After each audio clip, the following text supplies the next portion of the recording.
Hi, friends. Welcome back to DC Movie News. Is that what we're doing? Oh, my God. Johnny's the only one with the fist in. We've all forgotten. Come on now.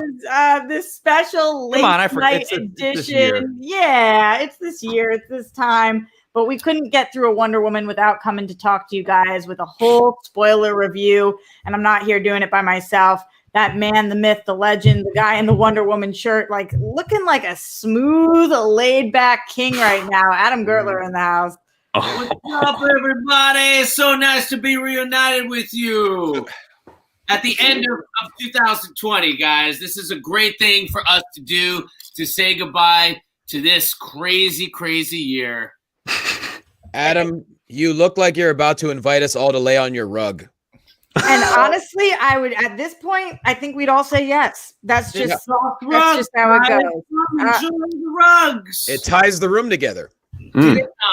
The sultry sound of that incredible voice coming from somewhere in the world. You just never know where he is. Jonny Loquasto. Hello, everyone. My God, it's been over 4 months. We're finally reunited. Wonder Woman 84, a perfect time to do it. It's great to see everyone, and thank you all for watching and listening, and let's get to it.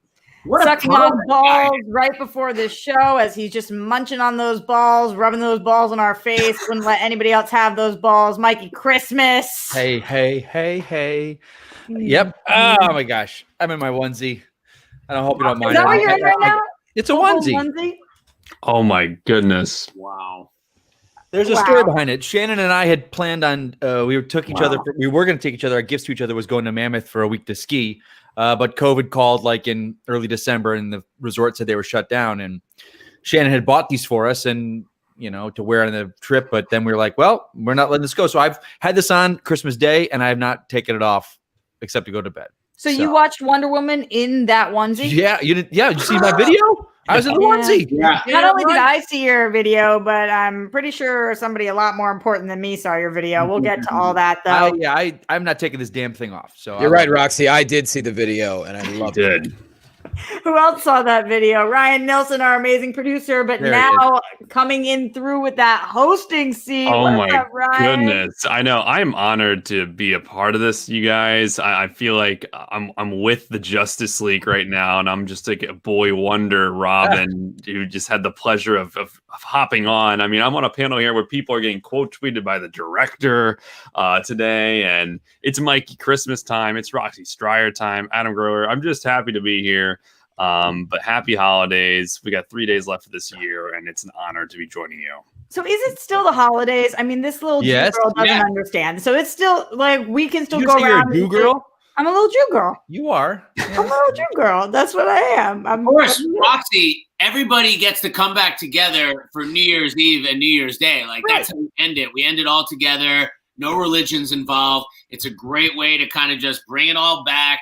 It's great. I love the holidays that are for just everybody. You don't have to think about it. Mm-hmm. All right. Well, things that we do have to think about are all DC related things. And we've been doing a lot of thinking about them separately as we haven't had a DC movie news in quite some time.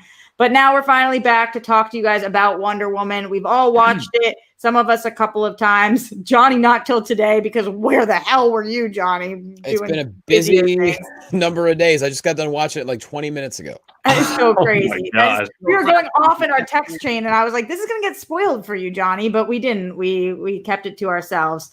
I know a lot of you guys are thinking, as I mentioned, that we haven't been together for a while. We've been getting a ton of tweets. Obviously, we see these tweets. We see the comments asking when we're going to be back. The honest to God truth, and I think every single one of us will say that, is we have no idea. We have no idea. We don't know. We are here right now, and we can continue to do things like this and pop in as long as it takes. We love doing the show. We love being with each other. We love talking to you guys, and we're just so grateful that you have followed us over here to talk about this today. If we knew any more than that, we would tell you guys. So that's kind of where we're at, just to get that out of the way. But don't worry, because we've got really fun things to talk about today. I know, Adam, you were talking about some stuff. There were big DC announcements, and we are still DC movie news, so worth talking about? Yes, I think we got to hit, just because we were already planning on doing this, and Walter Hamada sat down with New York Times, and it seemed like their kind of strategy moving forward with the DC movies is very concrete right now. It's not altogether surprising, but it's funny that like things that we predicted a couple of years ago and just wondering how all these movies are going to get made.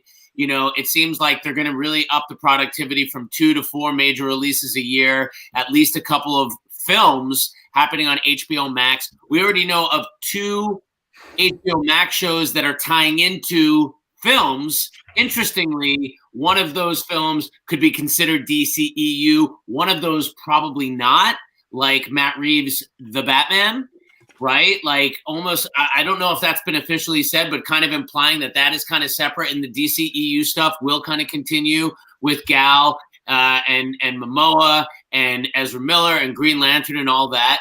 And it's very similar to what, Disney Plus is doing with Star Wars and Marvel. It seems like we got the platforms. If you want the fans to come to the platforms, you can't just give them no disrespect, Berlanti shows. You got to roll out the goods. Mm-hmm. No disrespect, Roxy. No disrespect. You saw like it broke my heart for a second because I guess Berlanti shows a lot of disrespect to say no disrespect, right? Like, yeah, I don't think that it helps much. I know that a lot of people, especially the people in here with strong opinions, it depends on where you're coming from about if we like this news, if we don't like this news, how we feel about the initial announcements that things were going to HBO Max or them upping their productivity. Mikey, you always come in with the hot takes. How do you feel about any of this? Are you looking forward to this? Does it stress you out? No. After this year, nothing stresses me out anymore, Roxy. I take it all in stride. I don't come in with hot takes anymore about DC. Because as this year's proven, I don't know jack or squat about DC. I think I've been wrong on everything I've said. Ben Affleck's never coming back. Wrong. Justice League, Snyder Cut will never see the light of day. Wrong. Birds of Prey will make $1 billion. Wrong. So that one might have been your most wrong yet. Yeah, I have nothing. I got nothing. I think it's great. I love the fact it's weird that because there's so much has happened since our last DC fandom thing. I mean, look at Peacemaker going strong. They're casting, they're going. It seems like that's what they're doing. They're seeing what works and going from there and doing spinoffs.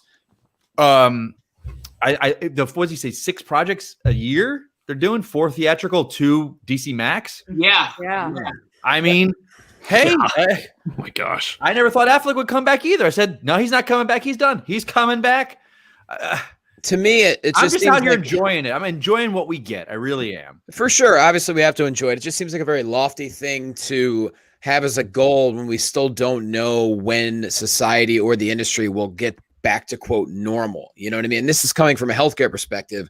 I'm seeing this shit up close. It ain't fun. You guys have seen the photos of me in the hospital, masked up to a T. We still don't know when this is going to end. So for them to be like, hey, we're going to put out 17 projects a year. It's like, all right, slow down. We already bought HBO Max. Chill. It's cool. Yeah. Right. What do you think? What are you feeling, Ryan, with Mr. Right? And also, I love the facial expression you make when you're trying not to yawn on the East Coast, but you're just like, I'm going to power through. He keeps doing this thing that's like, are you in Philly, Ryan? So what's that one more time? Are you in Philly? Outside of Philly, Delaware. You're Shazam's area. Shazam's part of town over there. Exactly. I'm in Shazam's area. Although I am with my family. Well, he was with his too. No, I'm with the Shazamly back on the East Coast for the time being. And yeah, I am swallowing my yawns.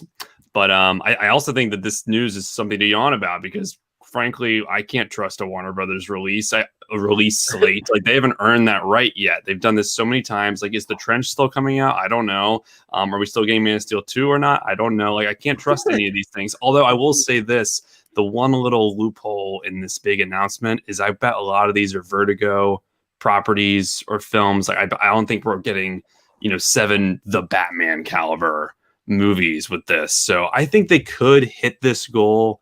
I just don't think it's as much of a flex as what we got with like Disney and HBO Max the past couple of weeks. Time will tell with all this stuff because honestly, it's just speculation right now. But Yeah, go ahead. I would rather it be. I had this brilliant transition plan, but go ahead. Yeah.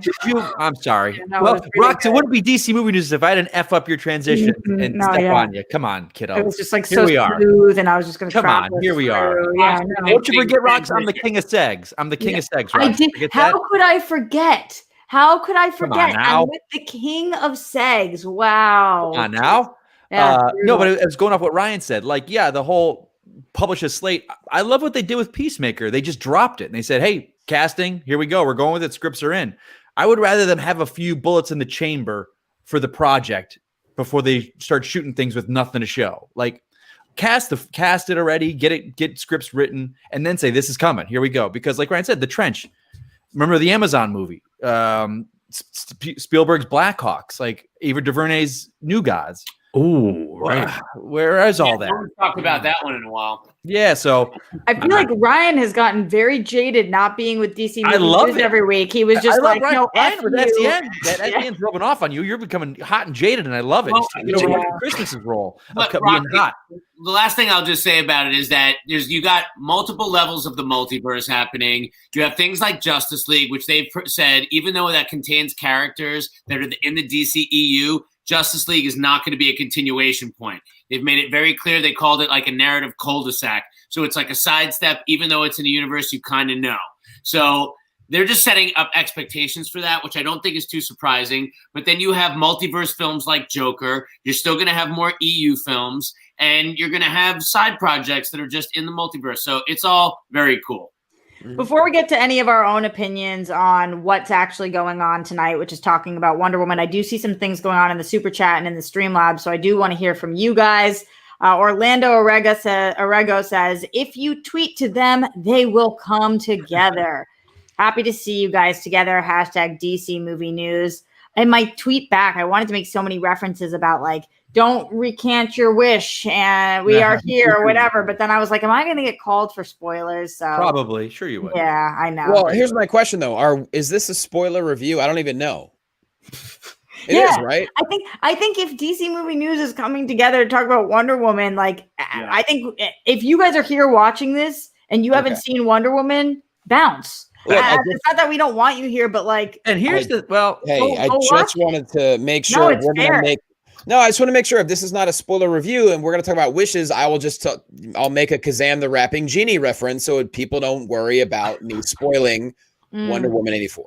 Very good point. Also, shout out to SoKit Jams 87 who says, Roxy, you kind of got a Dua Lipa vibe going on. It's like the nicest thing anybody ever said to me.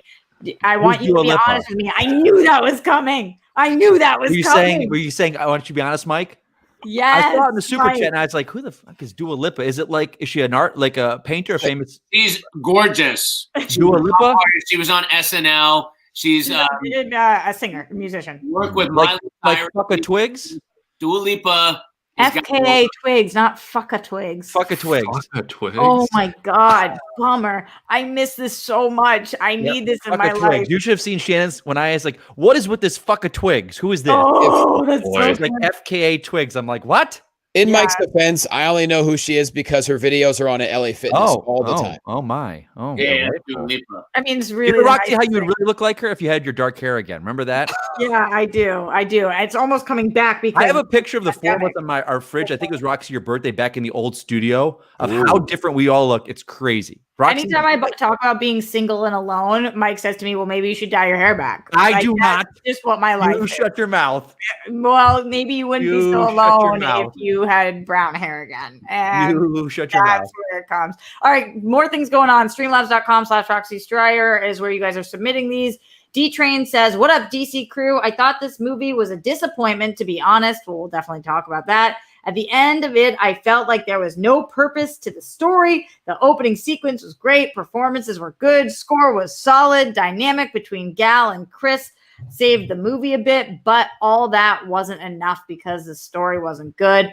There wasn't enough fight scenes, and even some of those fight scenes weren't good. Questionable CGI, and Barbara Minerva was a waste of a character. Wow, you're going in quickly, D-Train. I felt like I've seen this character in like 10 we check out now? I mean, you said it all, so do we got to go now? I mean, it's like a whole thing. Comic book movies, there was nothing unique about her. We didn't get a transformation scene with her during Cheetah, but the movie's not horrible. Wow, he gives it a D+. I thought we were going to come in strong with some good ones at first, but I guess that one just gets us started. D Train lived up to his name, I guess. That's a hardcore D Train. Maybe we'll get to some of those in a little bit. I don't know that I can take another one of those. My poor heart will just break if there's too many bad ones in there. Okay. Yeah, Johnny, what's up? Interesting comment here by James Brown. I'm assuming a different James Brown. He says, Get on up. Yeah. Get on up. This one? He goes, I love Kristen Wiig, but Cheetah should have been Angelina Jolie. So here's the thing. And yes, Jolie, a great action hero, not a great comedic actress per se. So I'm going to disagree there. I think Kristen Wiig was not nearly an issue with this movie. I was actually pleasantly surprised. All right, jumping ahead, Johnny. We will get to all the characters. Okay. We will get there for Look at Ryan just loving it. Look at Ryan. Yeah. This is delightful. Yeah. Going back to what we were talking about earlier, I'll take this one before we just jump into the movie. Kay Walton says, guys, you forgot about the awesome Jamie Reyes Blue Beetle film that's coming. And then the face. That face says it all. I think to address that point, I think there's just so much that they've given or announced. We forget it. It's like, okay, you're right. You're right with that one. I know.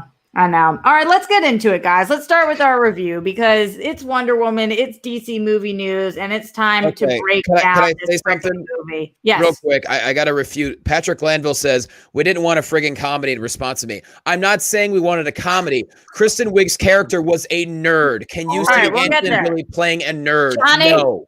Sorry. Boy, Johnny, fucking Ryan's got these hot takes. I'm just sitting back here like, hey, okay, it was a movie. I liked it. Had fun. All right. Well, while you're on that, I want to hear, because Mikey, I think based off of social media, I have a feeling I know how you feel about this movie. But just in general, let's start with everybody's overall thoughts. And I'm coming to you first, Mike.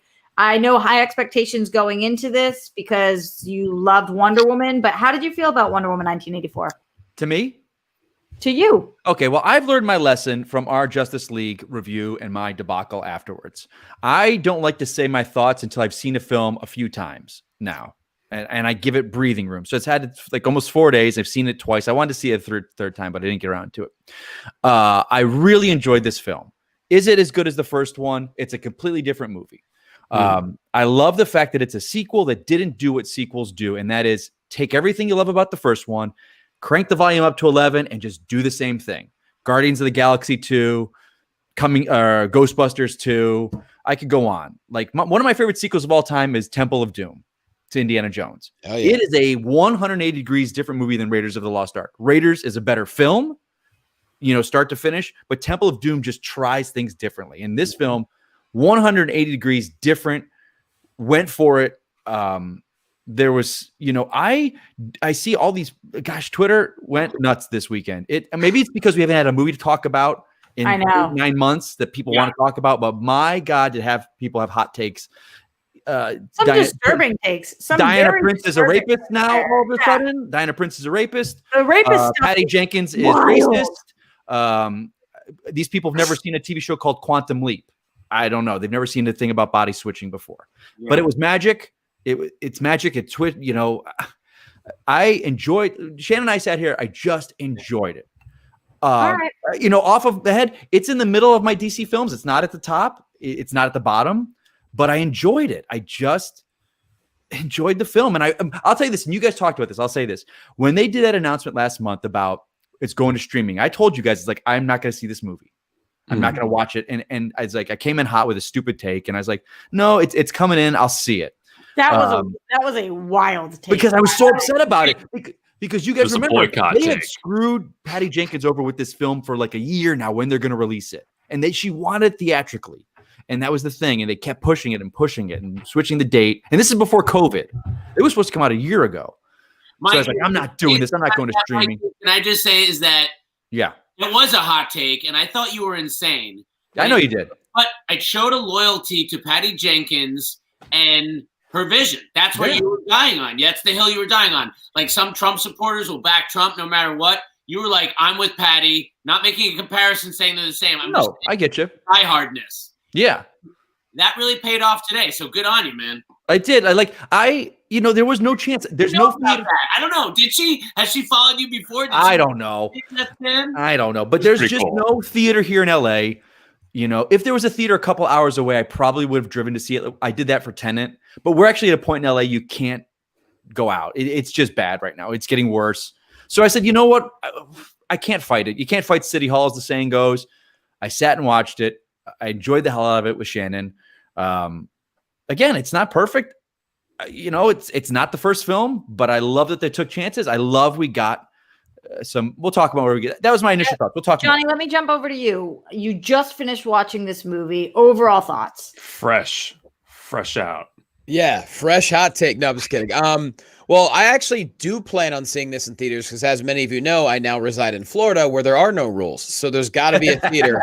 You're the Wild Wild West champ. Oh yeah, like there's got to be a theater somewhere close to me where I can go in and enjoy the movie. So it is so different watching it on a computer, and of course, I'm a big dumb animal. I get distracted by my phone. I get distracted by my glass of whiskey. So it's I enjoyed it, yes, but as many of you know, Wonder Woman to me is still my favorite movie in the DCEU. I cried 3 times during that movie. The heart in that movie is just uncomparable.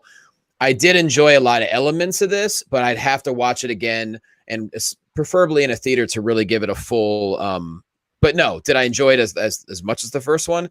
No, but I'm also not a harsh critic. Like the stuff people are saying, especially to you, Mike, online, I'm just like, I'm not even going to respond because for God's sake, it's just it's such a negative. It's awful. Holy crap. Is it awful?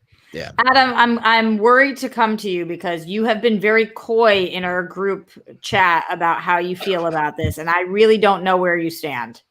Well, the thing about the hive mind of the internet is that within hours, everything is said, right? So it's all out there. And I agree with a lot of what everybody's saying. And I think, Mikey, you just put it really well because I love Temple of Doom. I do and too. I love that this movie did a 180. I love the palette of the first film, color palette, and I love that they wanted to swing it away to something different. I love all that stuff. The problems with the movie are the problems with the movie.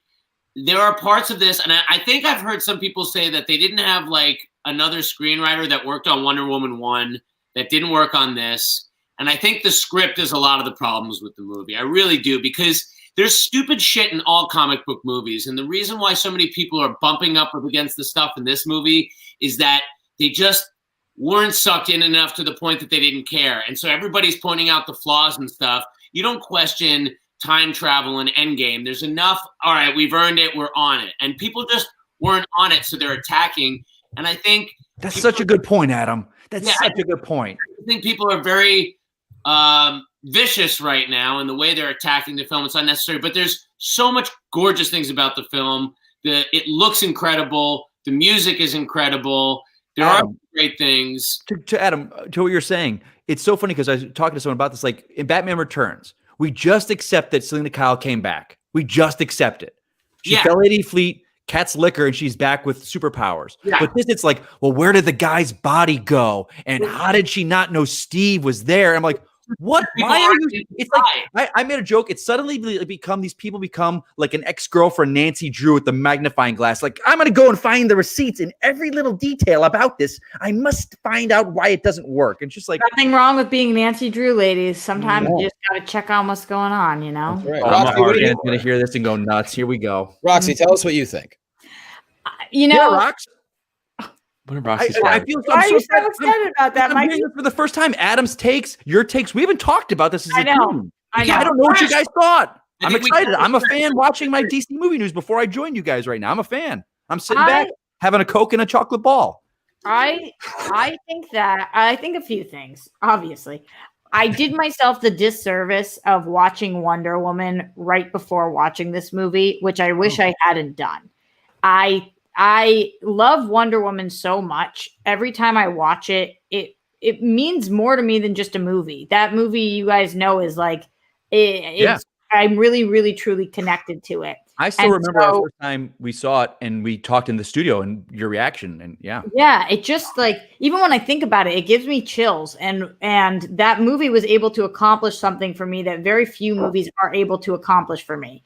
And Wonder Woman 1984 did not accomplish that and didn't attempt to accomplish that. It was a completely different movie. And it was a movie that I really liked. It was a movie that sent a different message about truth, which I think is very valuable in today's day and age. I liked what they tried to do with it. I think that they had really fun new characters that they brought into it. I think it looked awesome. I know a lot of people say that it was a little too loaded and that they were debating cutting between the mall scene and Themyscira. I liked all the stuff we saw. It didn't run too long for me. I really did think that this movie had a lot of brilliant moments and was really solid, but it was definitely not Wonder Woman. It was not the first one. And the first one, yeah. Right. It was certainly Wonder Woman, the character. She acted like Wonder Woman. It was Wonder Woman, but it was not the first one.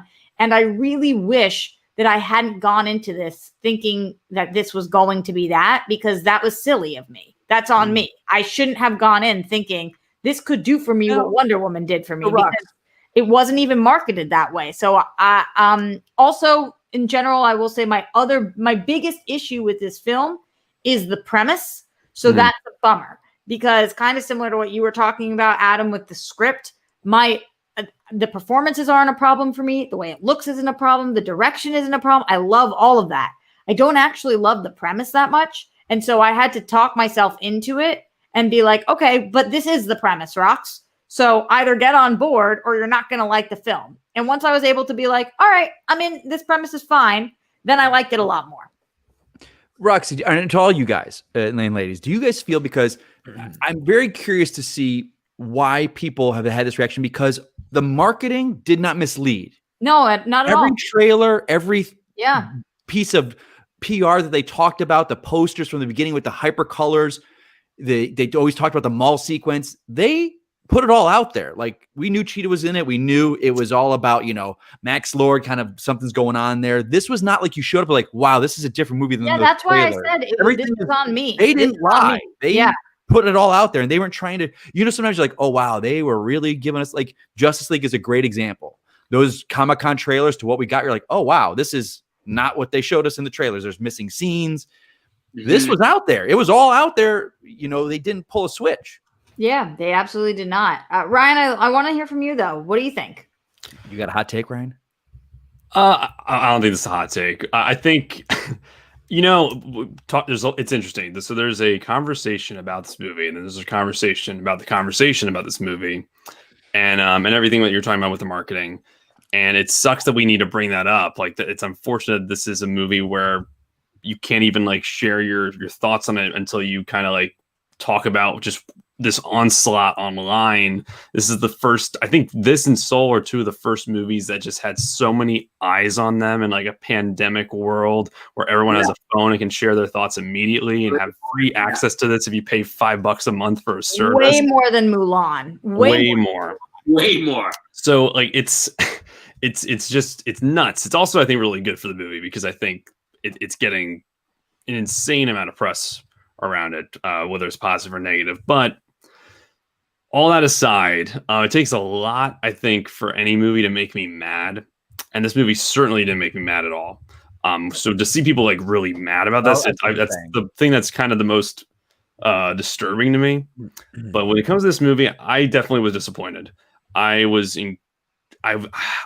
would push back a little bit of what you guys were saying with the marketing. Is you're right, the marketing didn't lie, but you know what? The marketing didn't have a Wish Rock in it, and this is the Wish Rock movie, which I like Roxy was kind of saying. I went with like you kind of need to get on board early, and I think it is a fun idea up top. You're like, all right, this is where we're going, 80s. But I think the most disappointing thing for me is the elements from the first Wonder Woman that I loved was they brought this fantastical character into like a real World War I world where I feel like they took out the realism and brought a fantastical character into like a fantasy 1980 world where I was not even really sure why this was in the 1980s, because really they could have done this in any decade. Like the themes and historical moments they kind of highlight are things that you could have done even like today.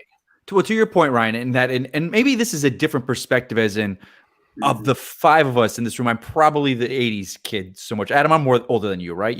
How old are you in the 80s? Or you born in the 80s, Adam? I was born in 77, so Were you? 80s kid, yeah. Oh, you're an 80s kid. Okay. But like Ryan, like the character of Max Lord, that was a character of the 80s. That was a Donald Trump, these Ponzi schemes. Right. This was the culture of everything is you can have it, you can want it. It's there for you can take it. The decade of greed. Like I definitely wasn't even a thought in the 80s, but I went to college, did some history classes. Like no, I'm not trying to belittle. No, I hear you. It was the decadence. It was the they talk about the oil. The oil in people are like talking racism and the oil scenes. It's like that was the world at the time. It was that was the world. I think that's it. And also you have to understand this way being in the 80s, it doesn't affect anything else in the DC world. I think that's one other thing though, like that you just brought up that I was a little frustrated. And again, this is something I knew going into the movie that was an element. I feel like this movie was incredibly handcuffed. The idea that Wonder Woman has to be still incognito after we've seen her in literally 4 other movies, 2 of which she's not.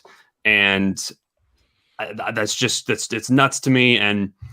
But okay, like still, I'm going with all that. I think what Roxy said earlier, my biggest issues is the script. I think the acting's great in this movie. Even the ridiculous dialogue that Pedro Pascal is giving towards the end, he has that scene with his son where I'm like, this guy is going for it. Like he is acting. I'm getting emotional seeing him monologue to his kid. Like and you saw it in Mandalorian, see it even more here. Like he's an incredible performer. I'd even throw out Kristen Wiig in there. They're all great. It makes the script even look worse because their acting is so good that they don't even deserve this movie. Like this movie doesn't deserve them. Let's get to characters for a second though, Ryan, because you mentioned a couple of major characters in here. And I do think that it seems to me, and you guys are usually on a different Twitter than I am. I feel like all of our feeds read differently half the time, but it seems to me like people really loved both Maxwell Lord and Cheetah. Or at least they loved what Pedro and what Kristen Wiig were bringing to the table. I didn't see much criticism for the two of them. Let's talk about these two characters that were introduced in this film. So starting with Maxwell Lord, I have to throw it out there to you guys because I am a massive DC fan. I am very familiar with Max Lord. However, I was a little confused and I wanted to ask those of you who know better than I do. This was not exactly the Maxwell Lord that I thought we were going to be presented with based off A, obviously Supergirl, but B, the few comics that I've read with him in there. I was not expecting him to be as much of a fraud as he was. And that kind of threw me off. Is there basis for that in the comic books? Am I missing something? Well, it depends on which version you go with him. In the 80s, and the version they're going with was the Justice League International, the Kevin Maguire run, which was the great comedy era of the Justice League International. He assembles this B-list, C-list team like Booster Gold, Fire Ice. Guy Gardner, he was a showman. There was one point he got a bunch of superheroes and put advertising all over them, and they were a marketing gimmick. He was always about. Yes, I know, but was there kind of like the Kramer of the superheroes during this time period? Like he had schemes. He was always trying to make money. But is there merit to, and it's fine if they made this just for the movie, but I was surprised when he was actually broke and there was no basis to his company. No, not that I know. All of those things, that was a turn that I was not expecting. And it's not even something I disliked. I was just kind of surprised that that's what they did with him. It just gave a layer to his character. He's not just, hey, I'm some guy that's a rich guy. You saw the reason for it. You saw where it came from. I like that he was behind the 8 ball the whole time. I mean, and he plays behind the 8 ball incredibly well. I'd say maybe a complaint about the character is that you had all these characters developing like Cheetah and him. And I don't know, he never really felt like a threat, I guess, is kind of how I would feel about it. Like it was played well. And I did like that he was behind the 8 ball, but also so no one ever seemed in charge. Even when briefly when he got most of the world's oil, there was never like a period where he's winning ever. As soon as that happens, he's decaying physically somehow. And I know a lot of people's problems with the film has to do with the rules of the wishing thing. And that's the thing is like you made a good point, Roxy, where you said, okay, the wishing rock, or you said that too, Ryan, that the wishing rock. Well, if you're going to pull that off, you have to pull a magic trick. And to say what you said about the advertising, it does give you what you saw, but not much more. Like, I kind of knew exactly what I was getting from the film, from the advertising. It didn't surprise and add to it like the first film did. And I guess people were really desperate for this film, so it had a lot of pressure going against it. Well, so another clarification question, and then Johnny, I've got you. I see that hand, Johnny. This is my clarification question, though, because from my understanding, and I've seen the movie twice now, what I understand is that the more people wish for, the more is taken from him, like, because he now is the wish stone. He has to give up something every time, and we see that his health is getting hit. But when Ryan was just talking about that scene at the end with his son, I can't help but think about the fact that if really something's being taken from him, shouldn't it be his son that's getting sick, not him? Isn't it supposed to be the thing that you care about most in the world? And the son was completely untouched. So it made that scene not work as much for me, because I'm watching it thinking, I actually don't even know if he gives two shits about his son, because nothing's happened to his son, because that's not the most important thing to him. So that kind of was a missed thing. Am I reading that correctly, that those are the rules of the stone? There seem to be a lot of rules of the stone that kind of change at different times. Sometimes people get multiple wishes. Sometimes people have to say a certain thing. Sometimes, and I think that's the problem with the film, is that you couldn't lock into the rules. With these superhero films, you need to tell us the rules. We need to lock in, and we need to play the game with you, and you need to trick us. And you need to, like, even though we're going to lock in, then you need to prove a thing, and then we get it, and we're with you. And you never connect. And then at the end of the film, which a lot of people I see rubbing up against, when you have everybody wishing for things, it's just too inconceivable, because one guy wishes to be president, 100 guys would wish to be president, like contradicting wishes. You start to go down the rabbit hole, because it doesn't create a tight enough game for you to play along with. Well, see, I think Johnny? That was actually, it's funny. You guys both asked my same questions, really. It's Pedro Pascal was amazing. I mean, Max Lord was. Yeah, I mean, he was nauseating and terrifying at the same time, which means he did his job. The bloodshot eyes. I love the and I know this didn't make sense in canon, but like the switch of The Office, all of a sudden he's in shambles. Like in the beginning of the movie, I was like, oh, I didn't see that coming. But when it comes to the wishes, that's the question I had, because you guys know I'm not the experts that you guys are. So for me, I'm like, okay, obviously we see all the people wishing for selfish things. Unless Maxwell Lord wished for mind control over the world, there's going to be some people that are wishing for, I don't know, like, how about a peaceful society? Or how about everyone to have a puppy? Or, you know what I mean? Like, yeah. Or there were no good wishes. So is everyone wishing for something negative? Like, that's, I don't know. And then also, the point of that was them saying that, like, even if you wish for something positive, everything's in balance. So, like, you wish for something positive, something negative still will happen, because something's got to give. So, Diana wishes for something positive, she wishes for her lover, and something negative happens. I also felt like Maxwell Lord, even before he made any wishes, but I felt like he didn't care about his son anyway. That's just, I think his arc was that he was what he actually wanted. Like he found out what he actually. Right. Let's talk a little more about Cheetah, because we haven't spoken too much about her. And I know that this was a big question going into the movie. Will Kristen Wiig be able to pull this off? How is she going to be as Barbara Minerva? How is she going to be as Cheetah? How is this all going to look? For me, this was some of the best stuff of the whole film. I really, really loved the Cheetah stuff, and I wish that I got to see more. I wish I got to see more of this, like, sisterhood between Diana and Barbara, because I thought their dynamic was so strong. And even if you're watching, like, on TikTok, Gal has been putting behind the scenes things, like Gal and Kristen made this video of them going around just being friends. They seem really close. And I feel like that I was putting my own vision on it, thinking about how heartbroken Gal really was, or how heartbroken Diana is to see her best friend. But I don't know that the film really showed us all that. I just kind of put myself in it. Roxy, to what you're saying, and I love what you came up with before about making Maxwell Lord's son sick. That's a great write up. I mean, exactly. That's a kind of like a write up that could have used. That was definitely a punch up. Why did she have to be at her first day? Part of what I missed about this film was I wanted more Diana, I guess. Like, I loved a lot of the Diana stuff in this first film, and she was just kind of here in this world. I wanted even more of her. Why couldn't they just have been really good friends and working together and find their dynamic already in progress? Like, why did it have to show us condense the beginning of their meeting? And like, that would have been cool if she was a longtime friend, because she's been around for 60 years. Like, and I guess maybe it's a choice to say that she has no relationships. Yeah. Mikey, what do you think? How are you feeling about the cheetah stuff?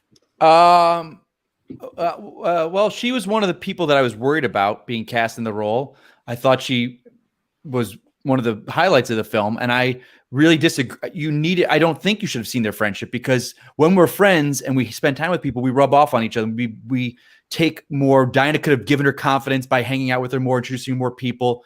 You need to see this woman that comes in is like, oh my God, I want to be. How many times you meet people in a group, you're like, I want to be like that person. They've got this confidence. They walk into a room, the room lights up. I want that. But if she had spent a year working with her, she wouldn't have felt that way anymore when she got that wish. I just think she handled it. The transition. I got enough of her. I didn't think she had a perfect arc. From what she was to what she got at the end. She was dangerous. I thought the look of her was great. I hope to God. I think it was prosthetic too. Except for her when they're jumping around, that would be CGI. But her face, that was prosthetics, and I love that. Yeah, I couldn't even see her in it anymore. I'm glad we didn't get to see. I'm glad we didn't get to see a scene of her like skin growing and stuff. We didn't need that. Just that one look of her up, and she's like, "What did you do?" Like, I love that. I love it was all there for me, and the fact that it sets it up, and they didn't kill her. So for me, she was going to be the weak link. She was the Jesse Eisenberg in Justice League, where I'm like, oh, she was cast. I love her. I think she's great as an actress, but I'm like, I don't know. And I was happy with everything she did. I don't think there was a moment where I was kind of like, I didn't see the old kind of Kristen Wiig with her bag of tricks that I see on SNL a lot. Like, she worked for me, and her arc, and we'll get her again. She'll come back, I think, because there's still that hatred there. Because she got 2 wishes, and she didn't renounce her wish. Mm-hmm. She didn't renounce that. So she still has the power. So why do you think she turned back? What? Why do you think she turned back to a human form? Because Max gave her that wish. The second one, didn't he? He said, I grant you that. But hers he said, I'm feeling generous. Yeah. Right. She was the first wish, and she didn't renounce that first wish of wanting to be like Diana. So I enjoyed it. I enjoyed her. Johnny, what's going on with you? There's just a comment in chat that to me, and there's a lot of them, but this one particular doesn't make any sense. Kristen Wiig is a great actress, but this movie really should have gone for a true A-list celeb. What are you talking about? What A-list celeb would have mattered in this role as Barbara Minerva, aka Cheetah? Like, what? I'm sorry. I kind of think that Kristen Wiig is an A-list celeb. Am I off? No, I think she's pretty A-list. She's almost there. I think it was inspired. Bridesmaids is one of the greatest, most highest money comedies of all time. She's A-list. Yeah, right. But also, who do you want? Movies. Like, she's one of the few actors that's like only in movies now. What I love is they didn't go with someone sexy. They didn't go, and don't get me wrong, because I know this. The connotations are there. The analogies. The analogy. It's like Michelle Pfeiffer. Yeah. Michelle Pfeiffer, no matter how dorky she is, Selena Kyle, she's still sexy as hell. She is still sexy as hell. Kristen Wiig, you see her and you're like, yeah, I'm not attracted to her. It's not really doing it for me.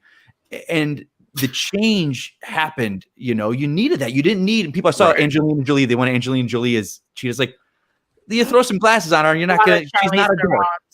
What's up? A lot of people were saying Charlize as well. No, she's too.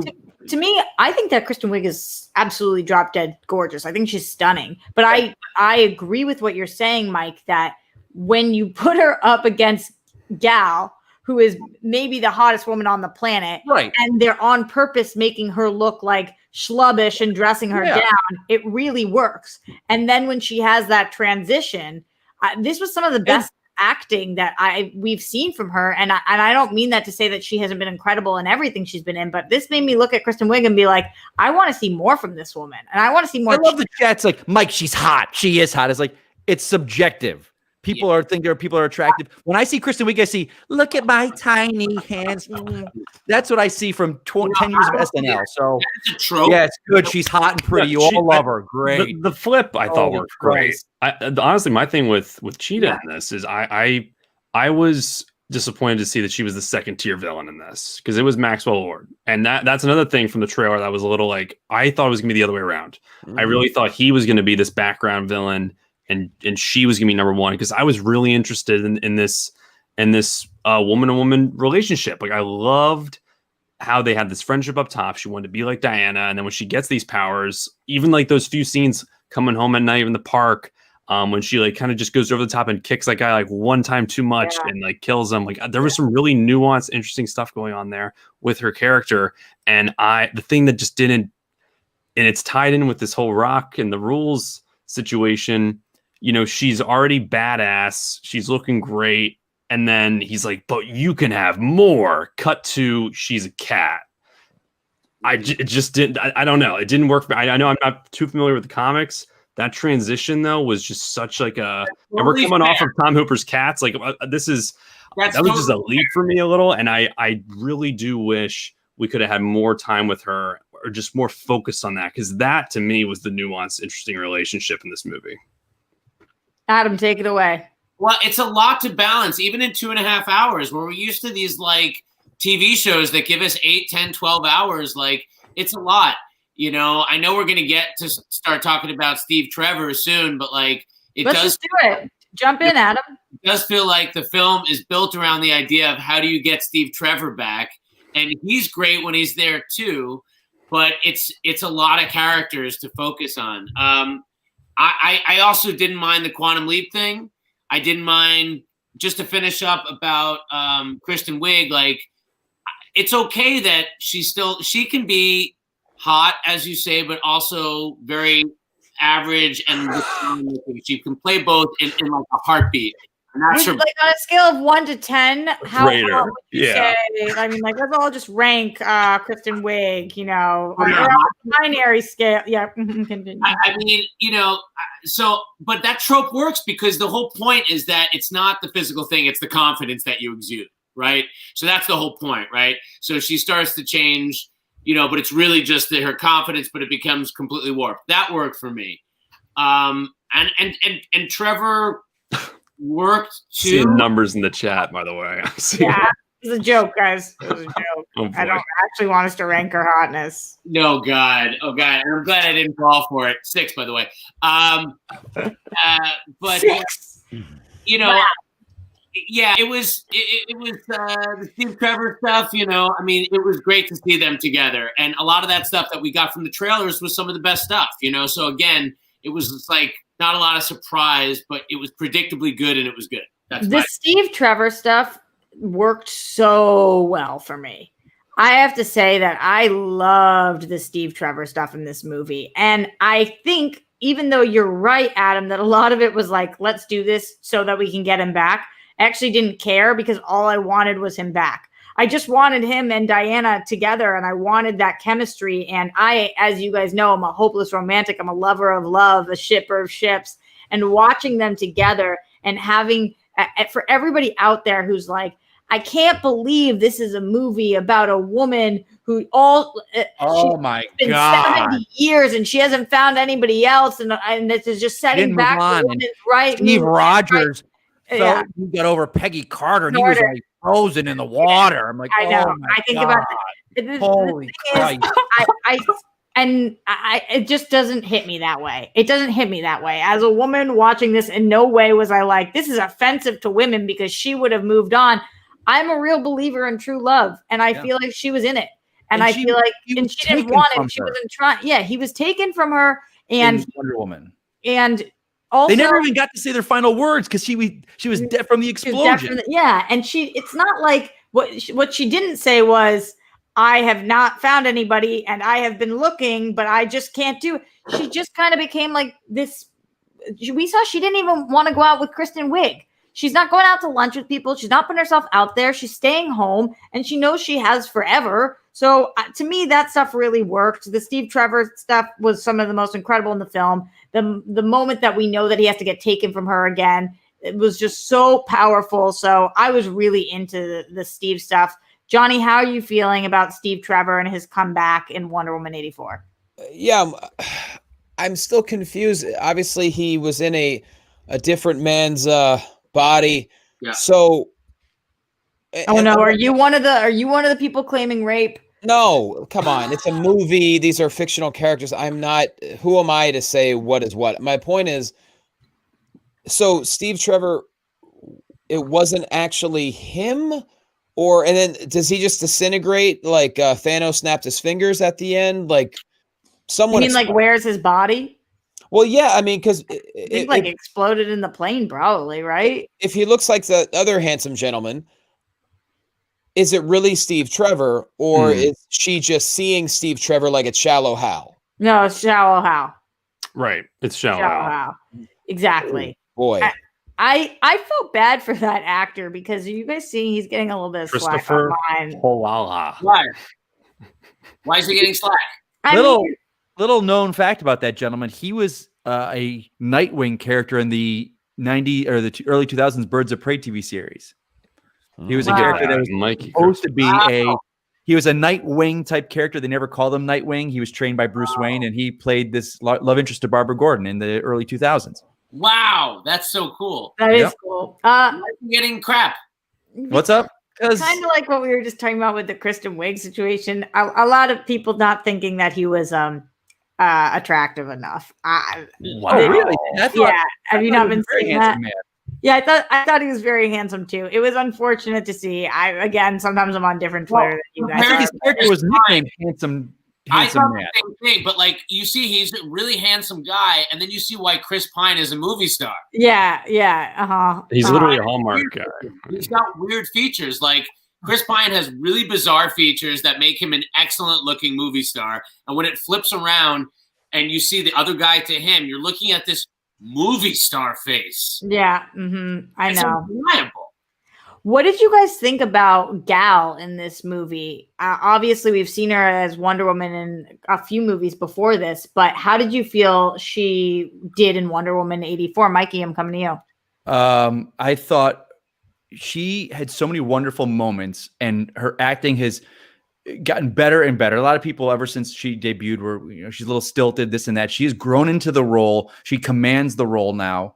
There is a charm to her, I think. There's a warmness. Like, she owns the role. She walks on set, I think, and she just is Wonder Woman. And the opening scenes, like in the mall with the little girl, and she always, anytime she comes on screen, I'm just kind of like, I melt a little bit. I'm like, oh man, she's awesome.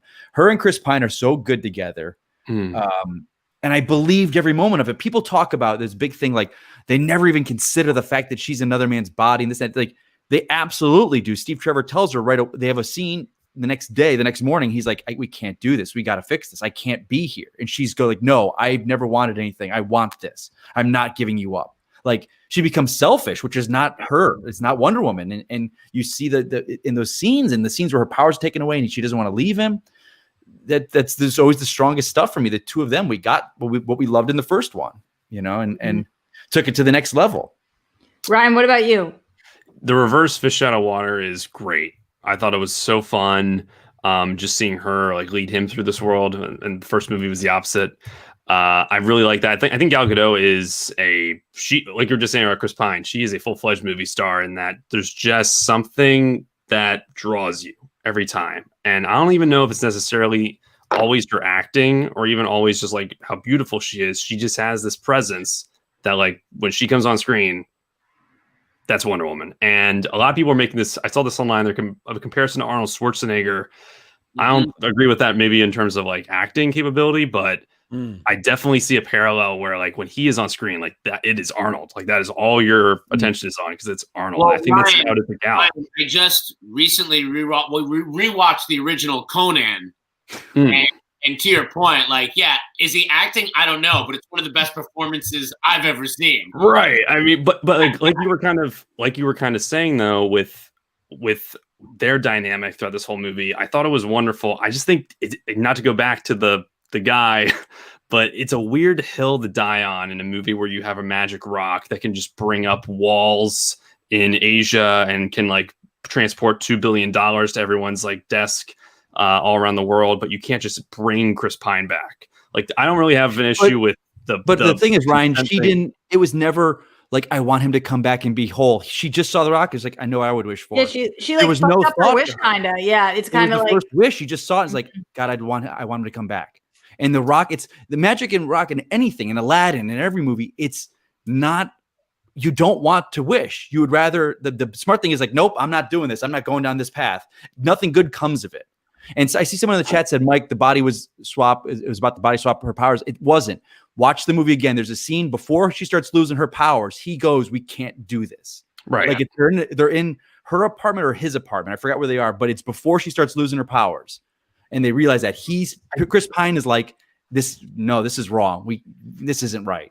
So it's after the powers thing. You mentioned the chat, Mikey, and I do want to get to some comments that have been coming through here. I've been pulling over the super chats, and also shout out to that Vinny raid that came through earlier. Daniel Drew says, I've missed y'all so much. Brilliant. Daniel. Also, Wonder Woman 1984 is now my third favorite DCEU movie. That's awesome, Daniel. Happy to hear that.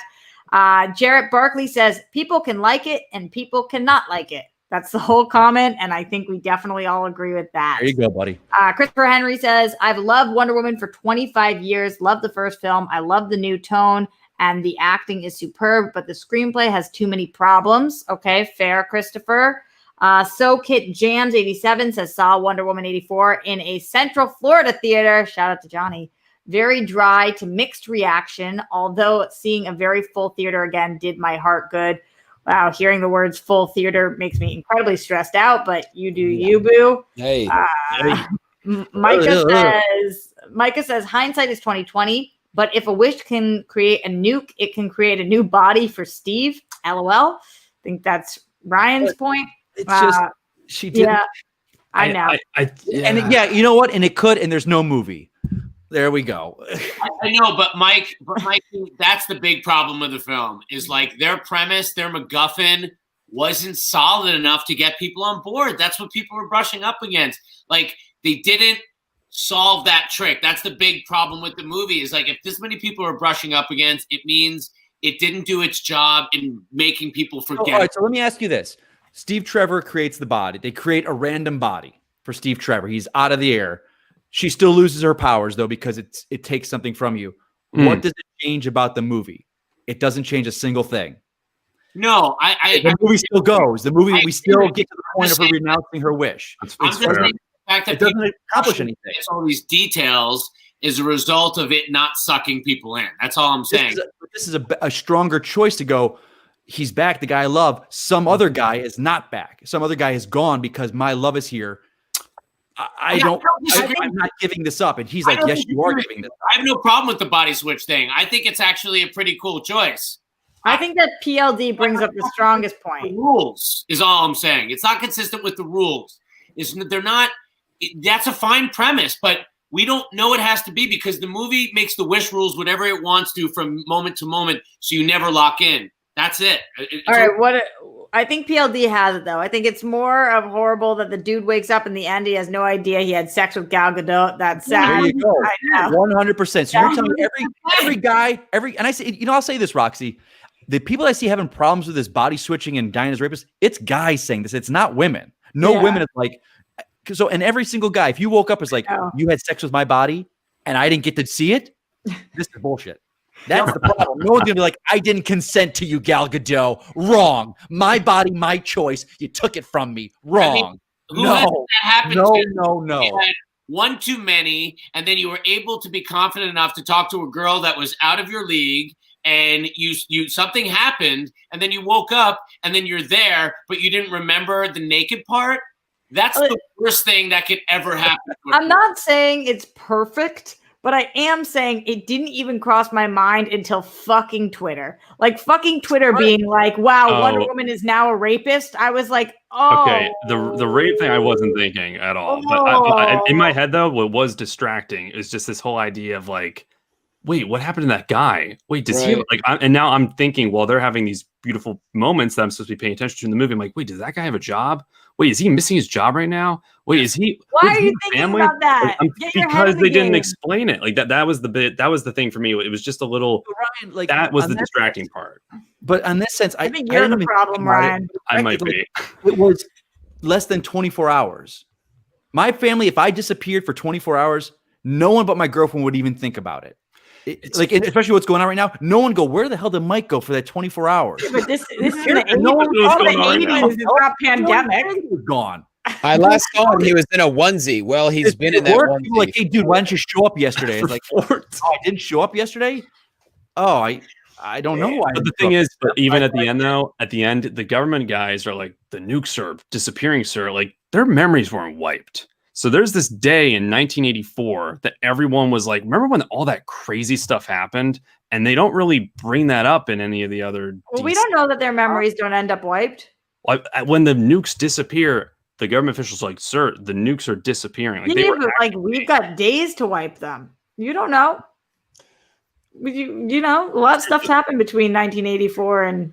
Oh, for something else to wipe them. But Yeah. again, it's not in the movie. Ryan, I think it wouldn't be crazy if you see a reference, if they're smart, you would see a reference in a future Aquaman film or something else to the 1980s. Remember that one time? I Yeah. would love that. Yeah, that'd be great. I wouldn't say that just because you haven't seen it doesn't mean that they couldn't do Right. that. True. Very Johnny, true. what are you thinking? Just two things real quick. We were talking about Gal Gadot's performance and everything. I'm done doubting her even after this movie. Like, all the doubting I had for her was before Wonder Woman. She was so good in Wonder Woman in every single facet. She's already won me over. I don't care how good looking she is. I think she's phenomenal as Wonder Woman. She is Wonder Woman. She's as Wonder Woman as anyone else in either DC or Marvel universe is. Maybe, okay, Tony Stark, I'll give you that.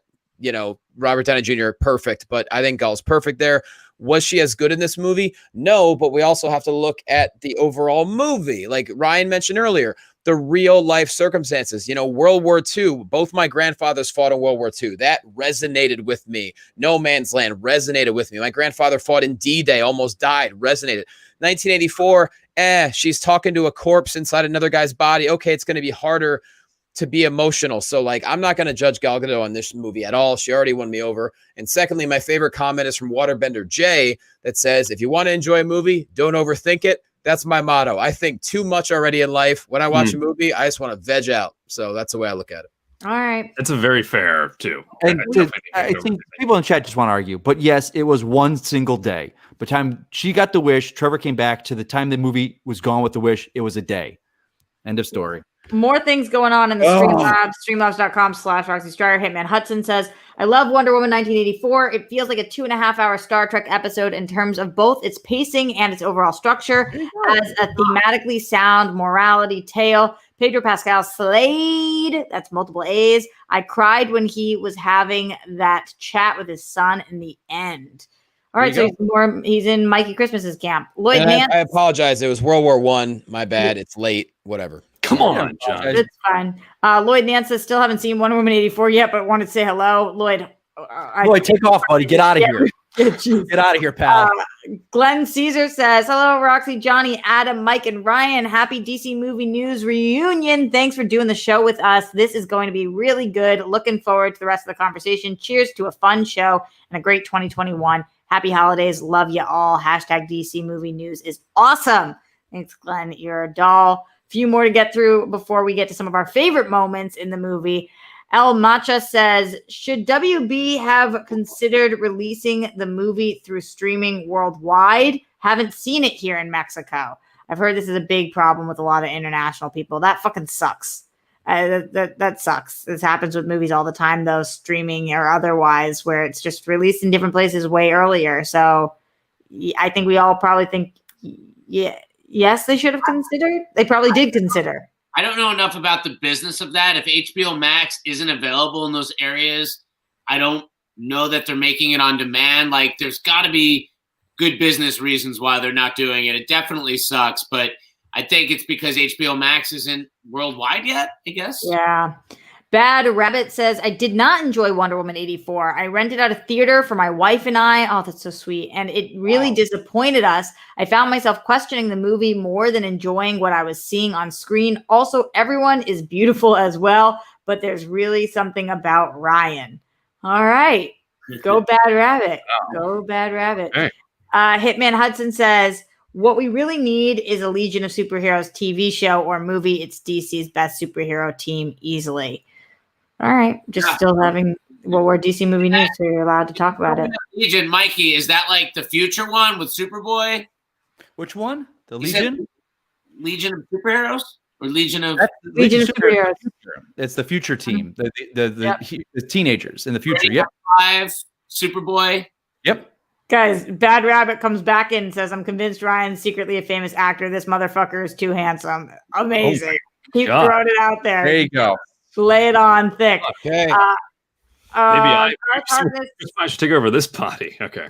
Garth Harkness McMurray says, Mikey, I'm so happy that Patty retweeted your video reaction of pure joy.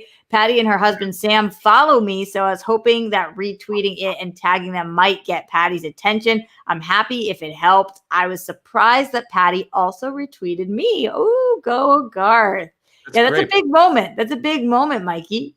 Yeah, I woke up to that today, and that was pretty awesome. Did you start singing I woke up like this? I don't know that song. Okay. And it also goes to show, like, if anyone who's had issues with them, like, just seeing Mike's reaction to that. Like, hey, that's why I tweeted the other day. I was like, love what you love, hate what, let people love what they love. You don't like something, don't like something. It just hit the right buttons for me, this movie. It was my reaction, my interaction, or my introduction to DC was the Linda Carter TV show. Before I met Batman, before I met any of the other characters, I met Wonder Woman. Like, so, I mean, I remember I built out of felt the cuffs and the tiara, and I had a yellow yarn, and I would dress up as Wonder Woman.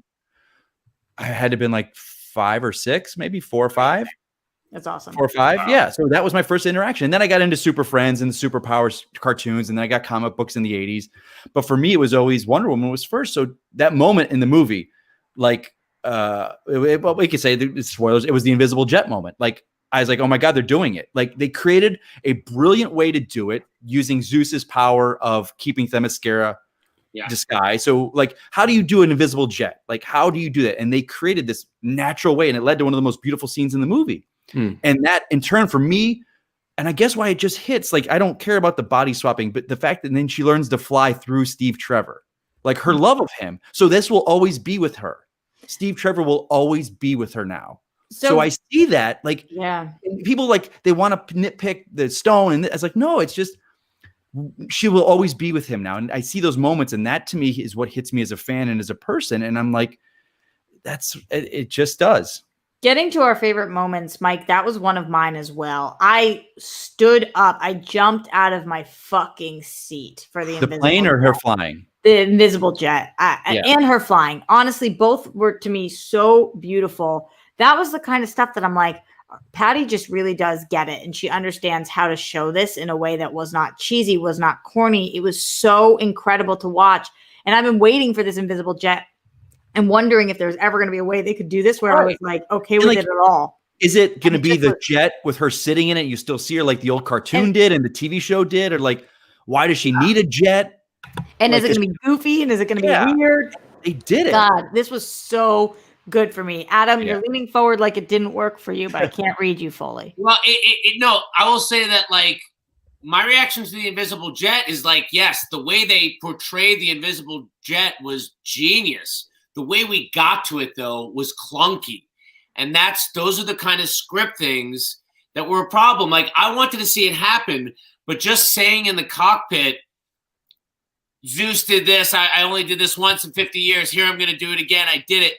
It made it glaring how awkward it was to get there, when maybe we should have spent more time with the invisibility thing. I'm not a writer. I'm just saying, like, it needed to be seeded in a different way to be earned.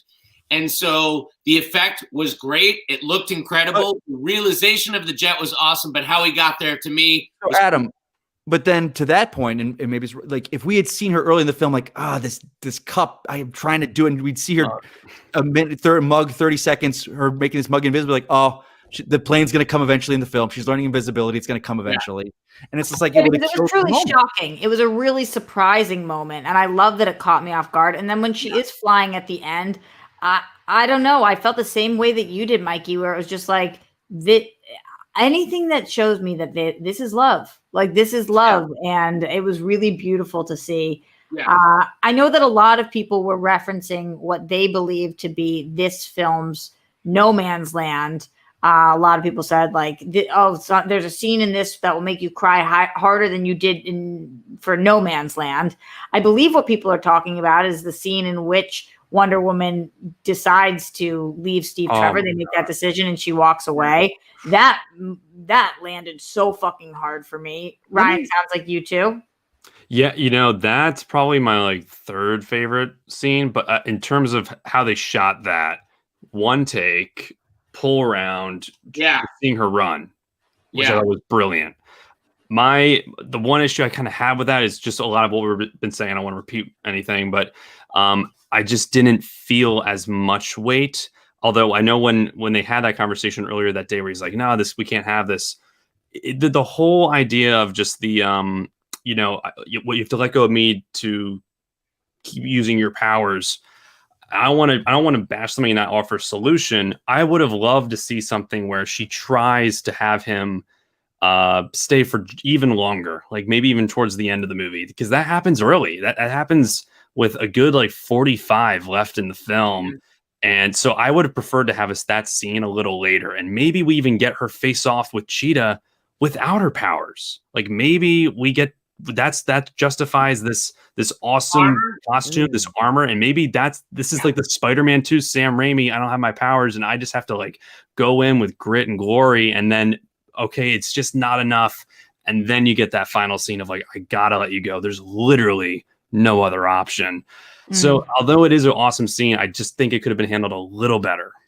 What worked for you, Adam? What was your favorite scene in the whole movie, or a couple things that you really loved? Well, real quick, I just want to respond to Ryan. I think it was important that scene had to happen earlier, because otherwise it would have been a redo of what we saw in Wonder Woman 1. Right, third act.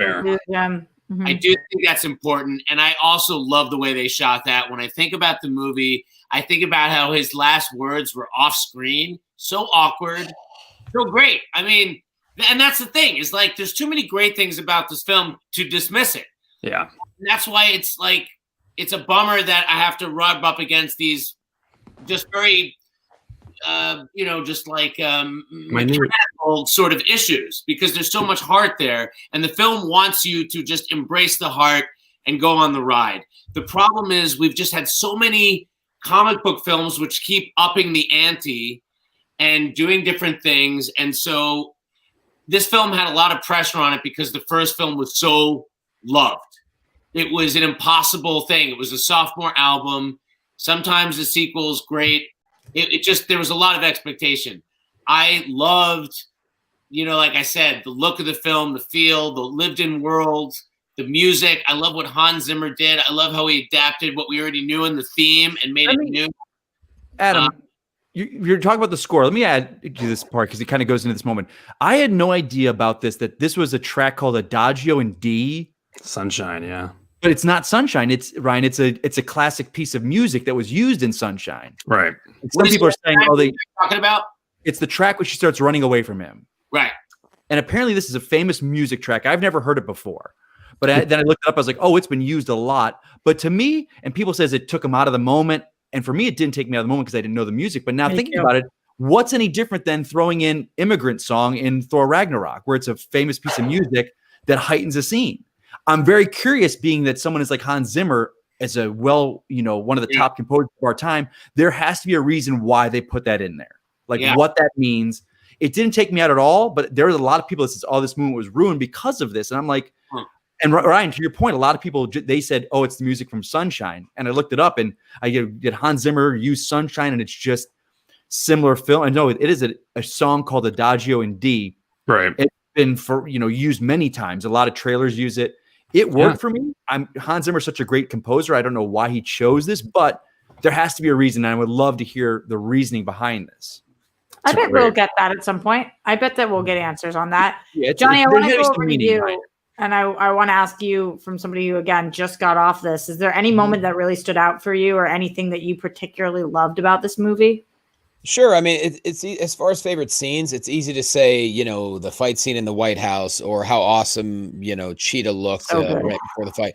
I like picking little subtle moments. Like for me, the two that stood out, well, maybe they're not subtle. They're just a little different. For me, the one scene that stood out is when Barbara Minerva just realized she has the powers when she sees the guy that assaulted her and she decides to kick the Father, Son, and the Holy Ghost out of him. It was such a brutal scene. And then she sees the homeless guy she's friends with. And she's like, mind your business. Like that. Do you guys think that she killed him? No. You guys think no? I don't think she killed him. I think paralyzed. Wow. Possibly. And the other scene is as Max Lord is basically addressing the nation and the consistent evolving of chaos that happens as he's addressing the nation.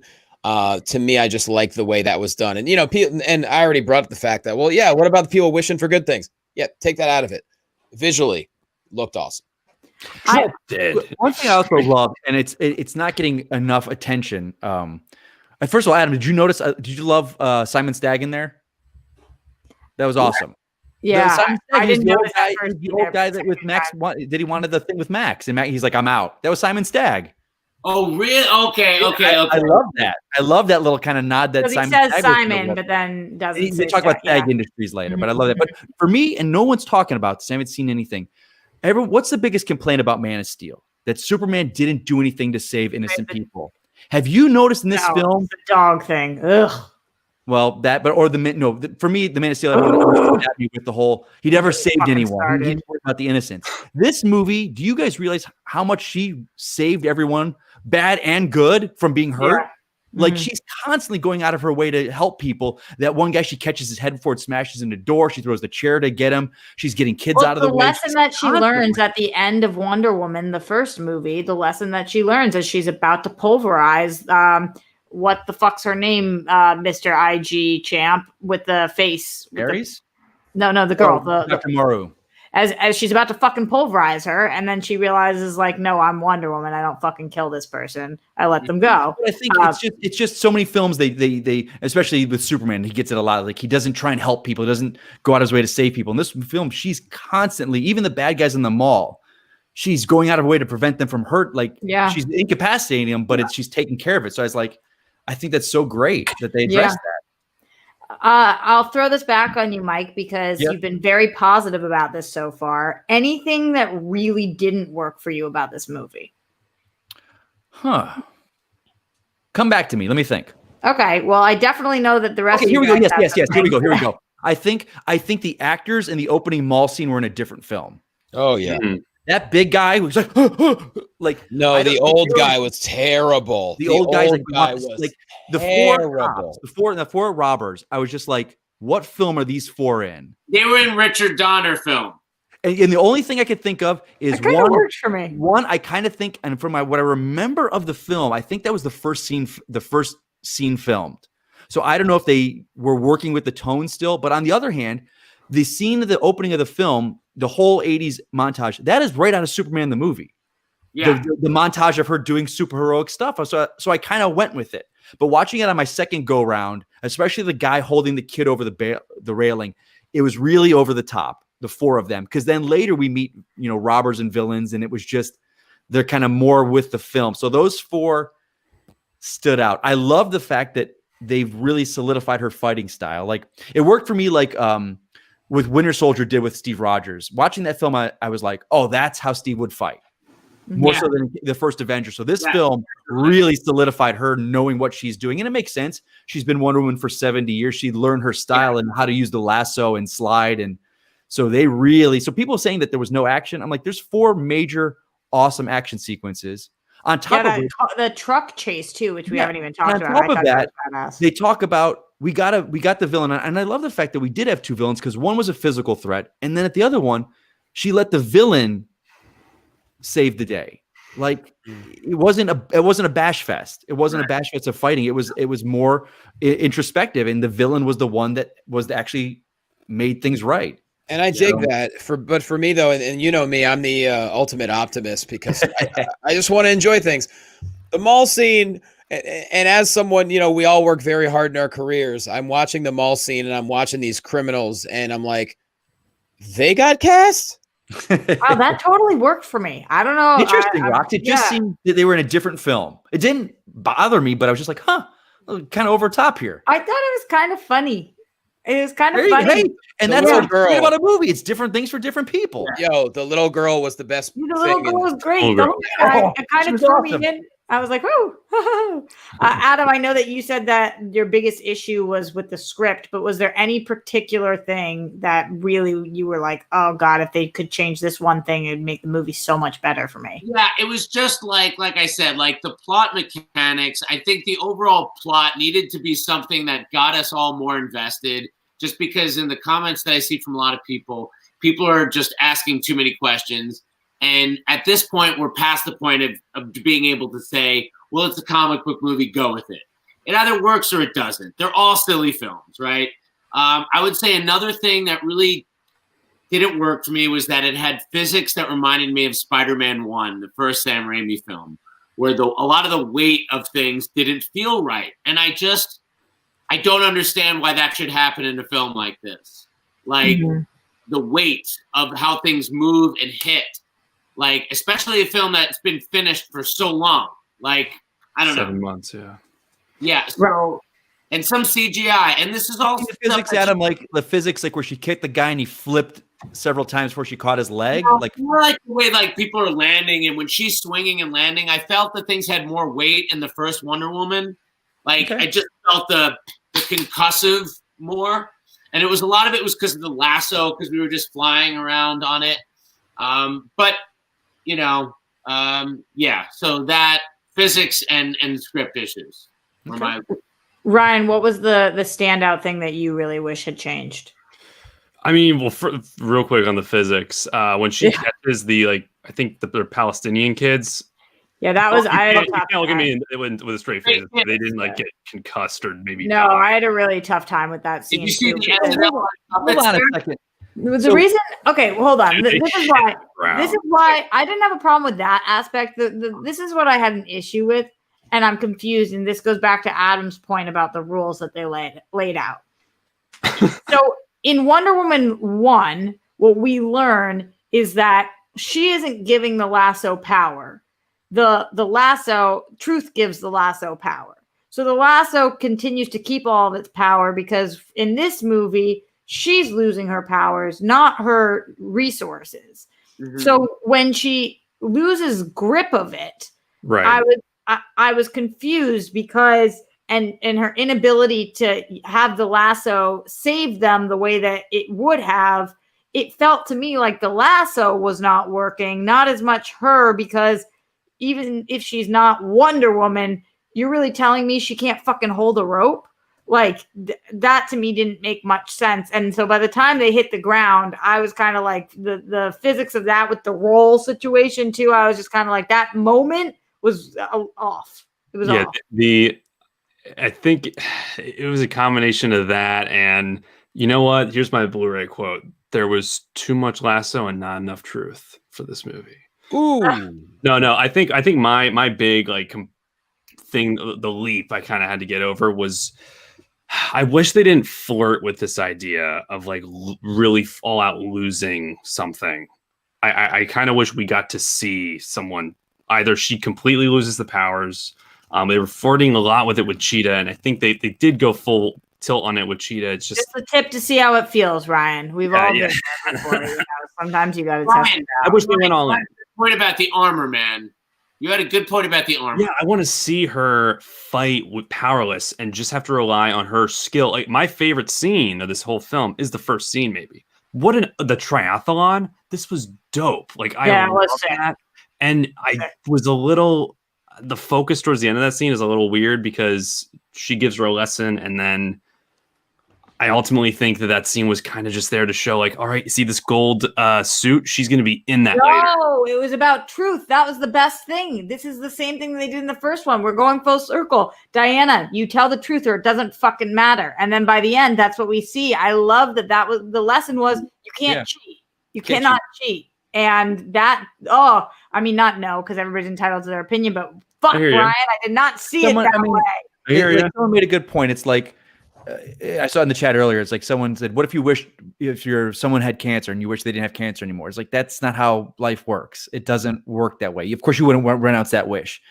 It wouldn't work that way. It's the truth, and it's comes back, and it's a great scene in that way, because you think it's interesting to me. And I mean, maybe I don't know. And Adam and I are two different guys on this because we both kind of come from similar backgrounds, reading comic books. But I don't know if I just kind of take things at face value when it comes like the lasso swinging, like whipping on the rocket, and she swings and grabs the kids. It's like that happens every single comic book, and you don't feel physics in a comic. So for me, it's ingrained in who I am, and when I watch stuff like this, so it doesn't take me out of it. I don't think about it. It just might be me. When you said that though, Mike, about that's not the way wishes work, or you wouldn't renounce the cancer thing. Right. I actually was so distracted with that because I was thinking, so does your wish never had existed, or now it doesn't exist once you renounce it? Like if you say, I renounce the fact that I wanted $1 million, the $1 million goes away, or did you never have it? Because like it seemed like you never had it. And if that's the case, so was Steve Trevor never there? Oh boy. And then my mind just starts to go. So that's a little bit of an issue for your girl Rocks. Okay. But now, I hear you. I'm doing the overthinking thing. Might be a dumb one here. Should we no dumb questions, Ryan. No dumb questions. Well, I'm Johnny. Should we assume that Linda Carter is leading to a Wonder Woman 3? Is that why we should believe there's going to be a third, besides the fact that they announced it? I think Adam. It was so great at the end of Iron Man when like you just get a little cameo at the end, like, oh, maybe the Incredible Hulk will pop up. I was kind of shocked that they gave her like a whole, I'm going to catch a pole and then like turn around and it's Linda Carter. Like I thought it was cool. And that was something that even I watched with my family, like they responded like, oh, there she is. But it was kind of weird. Like when we live in this world where it's usually just a quick cameo, she got a full on scene. She's canon now. She's canonized as an actual person. Apart from being the president on Supergirl, she looked amazing. First of all, I'll just say that. Like she looked tall. It was shot really well. I like that part quite a lot, actually. It made it end on a very sweet note for me. And I could really see how that could have gone either way for a lot of people. But I did like that. I like that they canonized her. A couple more things coming in from the chat. Daniel Drew says, oh, what about the opening stuff with the young Diana? I enjoyed that. The core of truth stayed with me throughout the film. We just talked about that a little bit, but I think that it kind of worked for some of us and seemingly not for others. Jack Frost says, do we miss Alan Heinberg? I'm not understanding this. He was a writer in the first one, and but do we miss him as in the second one? So there's a lot of hate at Jeff Johns because of everything that went down with Justice League, and rightfully or wrongfully so, we don't know what happened with that. But he was the writer on this with Patty. Alan Heinberg was not on this one. All right. I don't know what happened with that. I have no idea what the behind the scenes. I don't know. It's interesting to me, and I got into actually a good discussion on Twitter with some people about this, where Jeff Johns in the comics and for the past 15, 20 years is one of the greatest comic writers and is viewed as such. Some of his DC Rebirth, Green Lantern, Flash Rebirths, his Flash run, he's written some of the best DC stories of the past 20 years. So he doesn't get a lot of love on the TV side or the film side. So I don't know what the disconnect is. I don't know. I don't follow he's been involved in a lot of projects at this point, right? And there's a lot of talk with that Ray Fisher, friend of the show, Ray Fisher. I don't know. I don't know if he got too big when they kind of put him in charge of a lot of stuff. I can't speak to that, and I can only speak to what's written on the page and whatnot. Like I love his comics when I read them. He's written some great stuff recently, so. More stuff in the super chat. Christopher Henry says, Mike, love ya, total crush. That said, I've rechecked the screener. No justification taking the guy's life, just a Pop-Tart conversation. Also 2 days. What does that mean? He said it happened over 2 days. What's the taking the guy's life Pop-Tart conversation? But they eat the Pop-Tarts and then they wake up and they're walking and she's in the other room and he's walking around the room and it's her point where she goes, I'm not giving this up. That's the moment. 2 days. 2 days. I wouldn't notice if Mike was gone for 2 days. A week for sure, but 2 days. No. There you go. Yep. Disgruntled New York Jets fan Justin Lopez says, I feel like the Patriots, it's not easier to be a Patriots fan right now. For me, that mall scene at the start of the film took me out of it. It was super lame and took me a while to get back into the film. Wow. Okay. So it's one of those things like I love when Solo says how he got his name and nobody else. Oh, God. Are you kidding me, Roxy? I love that moment. I love that moment. That moment ruins the movie for me. I agree, Mike. I agree. Holy God, Roxy. Just need to say this on behalf of disgruntled New York Jets fan Roxy. Don't you dare complain about being a Patriots fan ever for the rest of your life. I know. Come on. My man is suffering as a Jets fan. They should have had Trevor Lawrence. Now they're not going to have him because they decided to win 2 games, and you've won 6 Super Bowls in your lifetime. Thank you. I know. I needed that little bit of a reality check. Apollo 3 JP says, personally, I didn't care for the movie. Gal is the best thing at the center of the mediocre movie. That said, I can't believe people are really complaining about the Trevor storyline / consent. For all we know, they didn't have sex, just a good night's rest. That's true. I guess that's no, we don't know. We don't know. We didn't. Well, do you think there was sex in the first one? Yes. Oh, yeah. I think so too. But in the bar. Oh yeah, they had sex that night. I think so too. But we talk about sex. Otherwise, I like this movie less. We talk about if it's not on screen, it didn't happen and stuff like this, and people want everything kind of, they might just have enjoyed a nice night together on the futon. So there we go. Yeah. All right.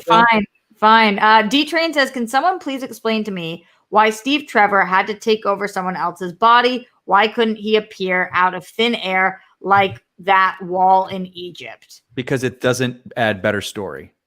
There's no conflict if he comes back without just he's there. Eloquently said. It's another layer. Story. It's another layer of conflict. I agree with Mike on that. I think it's better story. I just think it's also a little more explanation or a little more addressing it. Yeah. Chapstick Cereal says Patty Jenkins, one of my favorite directors, and that still hasn't changed. Godot was was as good as she was in the first one, and that's great. Max Lord was amazing to me, and I don't care if I'm in the minority. He was great. I don't think look, she's still awesome. I know again, like a lot of people love this movie, and I think every director has like one bad day at the office. I don't even think this was really a bad day at the office. I think this is a lot of screenwriting in terms of directing. I think she's killing it, and she's got work coming up. This is interesting coming from Jack's Frosty Views, who says, felt like multiple Christmas ornaments that were broken in a box and put back together. Each segment seemed different. Also, watching Wonder Woman beforehand probably skewed my opinion because of the comparison. Maybe Alan Heinberg should have helped on. What do you guys think? Multiple Christmas ornaments broken and put back? All I know the ending was Christmas movie. All right. I mean, I didn't feel that, but if that's what they did, then that's what they did.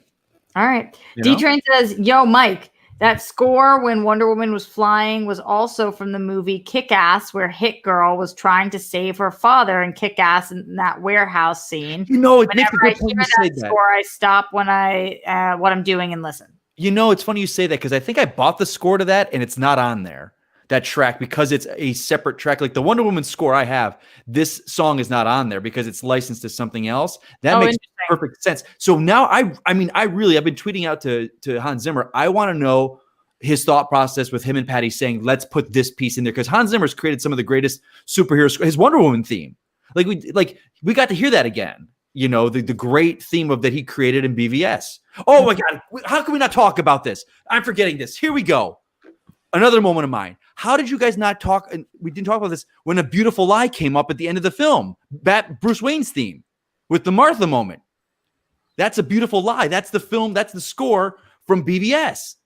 It's at the beginning. It's at the opening credits of BVS. And it's also with the Martha moment. I can't remember now, but it's called A Beautiful Lie. I didn't notice it. Oh my God. it was a connection to BVS, and you see why Patty Jenkins and Zack Snyder get along wonderfully, and she has such a respect for his films. Womanly. She has such respect for his films. It ties beautifully into those films together, and it just does. And it's fantastic, and it's the beautiful line. Of course, Maxwell Lord, what he has been doing is the lie. His whole thing has been a lie. Yeah. It was such a wonderful tie together for me. And when it started, and it's not on the soundtrack, so I listened to the soundtrack a week before. So when it hit, I was like, "Oh my god! Oh my god!" So it caught me in the moment, and it just is so powerful, and it links it to BVS. It's not on the soundtrack though. It's not on the soundtrack because it's just, I don't know if they kept that out or it's because its rights are tied to that different film. I don't know. Jake Yacovetta says the only thing that matters is Mike had a real fucking reaction and Patty Jenkins retweeted it. Love what you love. I don't agree with Mike that it's a good movie, but that doesn't fucking matter. My opinion is mine and his is his. I will never discount it. That's what DC Movie News is all about, guys. Amen. Right. Garth Harkness McMurray says, a scene I loved was when the camera pans around Diana's apartment, and in the photos you see that she stayed in Europe for a while, hanging out with Etta Candy and others that went to the USA with an old Etta and lived at Trevor Ranch, etc. I like how it was done. I really liked that too. Yeah. Oh, that was the first tearing up when Etta showed up in that first scene. Really? Oh God, Shannon and I both, because Shannon, we looked at each other like, oh no, and then because they showed Chief and Samir and Charlie, the three of them. There was a wedding. Charlie got married in the pictures there, and then Trevor Ranch, which is great. The moments we got. I'm glad you mentioned that. I had no idea that was Etta Candy in that photo. I was just like, is that Steve's mom? Like, I did not remember that was Etta Candy. So I'm glad you said that. Yeah. That's what the rewatches are about. Michael King says Wonder Woman 84 was a perfect way to end 2020, which isn't a good thing.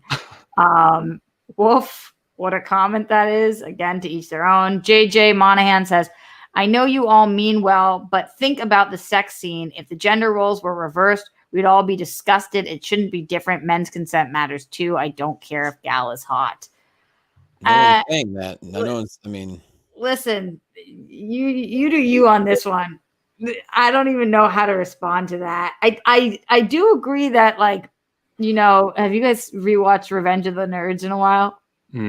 Oh, it's funny. I know what you're talking about, Rock. I know exactly what you're talking about. There's a lot of stuff from 20, 30 years ago that obviously wouldn't fly today. The world has changed, society. And hey, this movie is in the 80s, so. And we didn't write the movie. So. Let me just say this real quick, because I'm looking in the chat and I was looking up. So the Adagio and G song, that was created for Sunshine by John Murphy. And I did not know that because it's been used several times since that film. Oh, wow.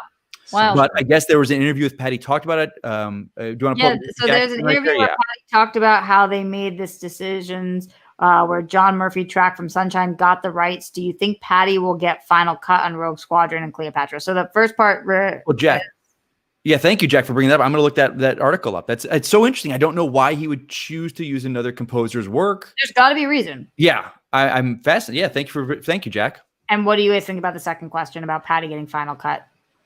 Well, I saw, of course, the hot takes of like, oof, she's going to fall in the thing with Josh Trank of her movie isn't doing well and pulled off. It's like, no, this movie has been done for a very long time. They know what they saw. And the movie is doing well, actually. And we don't know this. I mean, I love the takes like its numbers aren't compared to Wonder Woman. It's like, well, we're in the middle of a pandemic and theaters weren't open. So we're not going to have, but it's doing the subscription numbers. It's doing incredibly well. I think they said 85 million just in the box office alone. And that's with over half the theaters in the world closed. Like they do the predictions, and I don't know how it works. They said if theaters were open all across, this thing would have pulled around 250, 300 in this opening weekend. They were saying. Let me ask you. That's what they said based on numbers of only 85 million for what theaters are open and the numbers and the areas. They said if all theaters were open across the world and it was open it would hit 250, 300 this weekend, which is doing very well. It's subscription numbers. HBO's got to be happy about it. Johnny, what's your question? Ask you guys a question here.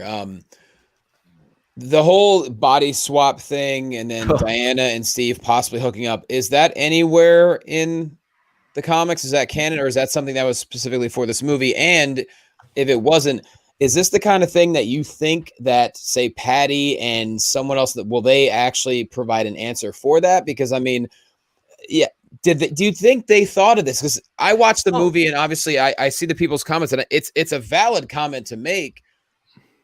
I don't know. That's a tough call. Like, will they talk about it? Is the kind of filmmaker that I'm sure it's funny because it's not funny. We're in a situation we're not getting the filmmakers talking about their films to press right now. They're not sitting there with all these interviews. We're getting random articles for like so-and-so sat down for a Zoom call. Patty Jenkins is very open on her filmmaking process, and she will go over, I think they'll touch on these. I gotta say, I think I agree with Mikey on this a lot. And that is that I don't think that they were as ignorant as they are implying that they were about it. I think that's why Steve was like, we can't do this. I think that's why Gal's conflict was with herself. I mean, Diana's conflict was with herself. Like, she wanted something selfish. It was the wrong thing to want. And if they did something physical, maybe that's not right. And maybe that's part of what they did that was wrong. Then at no point does the film say that this was a good thing that they did. They're not celebrating it. Right. And if they did sleep together, that's even wrong. And it makes the point that the heroes fail. Yeah. They don't, they're not perfect. And I think because you put yourself in their positions, and what would you do if the love of your life?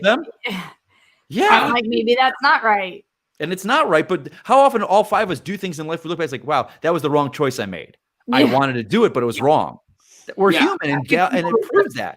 Off on the film and really just trying to like throw stones at that point. Yeah, it's enjoying. And I said this before. I go, people that are upset at this moment, please don't go and discover a show called Quantum Leap because you'll lose your effing mind. That show's amazing. No, don't go look for that show because you'll die. Couple more Streamlabs I want to hit before we get to some more points. JJ Windward says, "What up, y'all? Love to see everybody together. I wasn't that excited for it, but after 3 watches, I think Wonder Woman 84 is my favorite DCEU film. I was blown away. Love this conversation. Be good.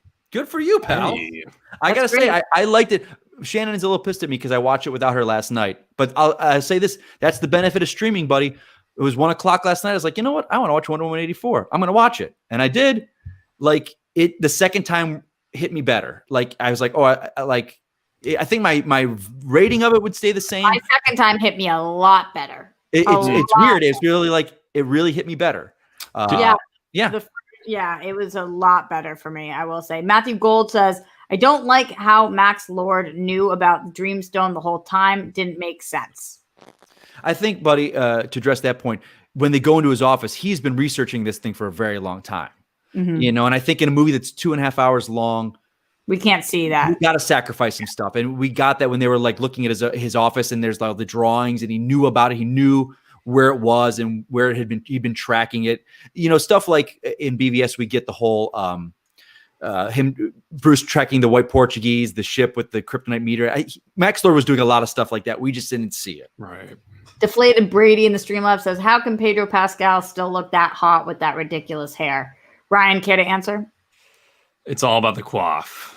Oh, it's all about the coif. I think that was cool how he very much was trying to like not look Latino. That was the cool thing that they were trying to put on. Yeah, great. What? He was trying not to look Latino? Yeah, I think he covered it. Like, yeah, Simon Stagg was discovering his real name. He's like Simon, whatever his real name was. He's like, I got you. Sorry, I totally misunderstood. Okay. Felt bad for growing up how he did, and kids making fun of like the food he was eating. And that kind of did have merit from the comics with like his relationship with his father and some stuff that I think that was pulled right from there. But let's move forward, guys, and talk a little bit about how this film looked, because we briefly mentioned it. Adam, you kind of talked about liking the look of this. In general, how did everybody feel about the aesthetics? Did we like the bright 80s color palette?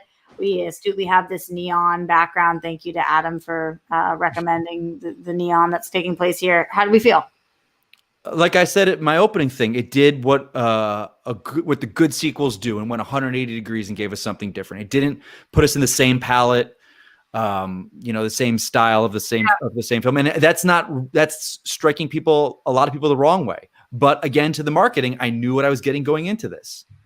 You know, I knew it was going to be, they talked about how the 80s just provided such a wonderful, and it's interesting. We talk about the look and everything. There's so many people complaining about that there's no 80s music and there's a missed opportunity. And for me, you'd expect 80s needle drops every second. And I the cringe moment for me in Captain Marvel when she hits the jukebox and No Doubt pops up, and you're like, I'm just a girl. I'm like, this is like my favorite thing that took place. Thank God we didn't get those moments. Thank God. I love that moment so much. I live in my own world. I live on my own fucking planet because that is exactly what I was hoping for in this. I wanted some 80s music. I did want those jams. Yeah. I don't think we like the trailer. We got that great one in the trailer. And that was it. I didn't need anything else. I didn't need. Does it feel? Okay. Yeah, I was into that. Johnny, how about you? How did you like the look, the sound? Let's talk all that. I was not really around in 1984. I mean, I technically, yes, I existed. I don't remember my earliest memories is the Challenger, which that would a bright memory to bring up. Otherwise, yeah, I mean, visually it was fine. Like I said, I thought apparently Patty fought for both opening scenes to stay in the movie. I could have done without the mall scene. I already mentioned that. The little girl was adorable. The rest of it, I thought the villains, it was almost like they did a casting on Zoom and only brought in like 2 dudes for each role. I don't know. That's just the way I looked at that. Otherwise, yeah, I thought Pedro Pascal nailed it as the 1980s get-rich-quick guy. Listen to me. I thought it was amazing. So, yeah, I mean, visually, it was visually fantastic, of course. Adam? Yeah, no, I said look into the sound, yeah. I love the costumes in this film, too. I think that those aesthetic things were some of my favorite things about the film. Like I said, I wish there was like another story person that was really like, no, this really matters. People are going to really question like the why and how, and like, let us take care of that.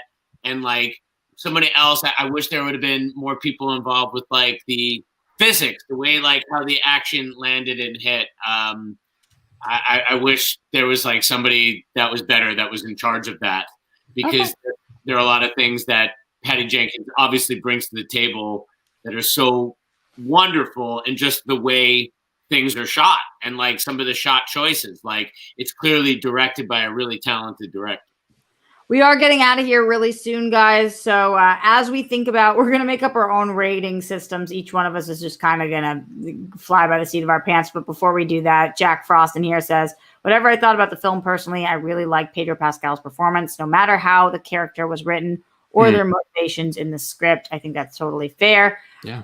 To rank this movie, I think it's really hard when it just came out this week, and none of us have seen this more than 2 times each. So it is challenging in terms of where it lands in our DCEU movies or what you give it on a 1 to 10. So I'll just kind of let everybody go around and talk about their own little rankings of this. Ryan, put it on your own system, on your own terms. How do you rank this film? I'll go out of 10.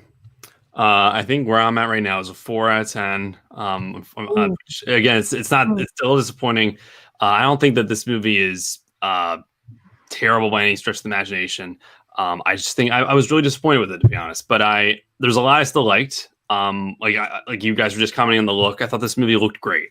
It's beautifully shot. That fireworks sequence is magical, and we saw a little bit of the trailer, and then just to see in the movie again, beautiful. But for everything I love, there's something that just is fighting it. Like, I didn't love the cheetah fight scene. Like, I thought that looked a little weird. You could tell it was at night. It was trying to hide maybe some of the CGI. But then again, like, how else are you going to do cheetah like that?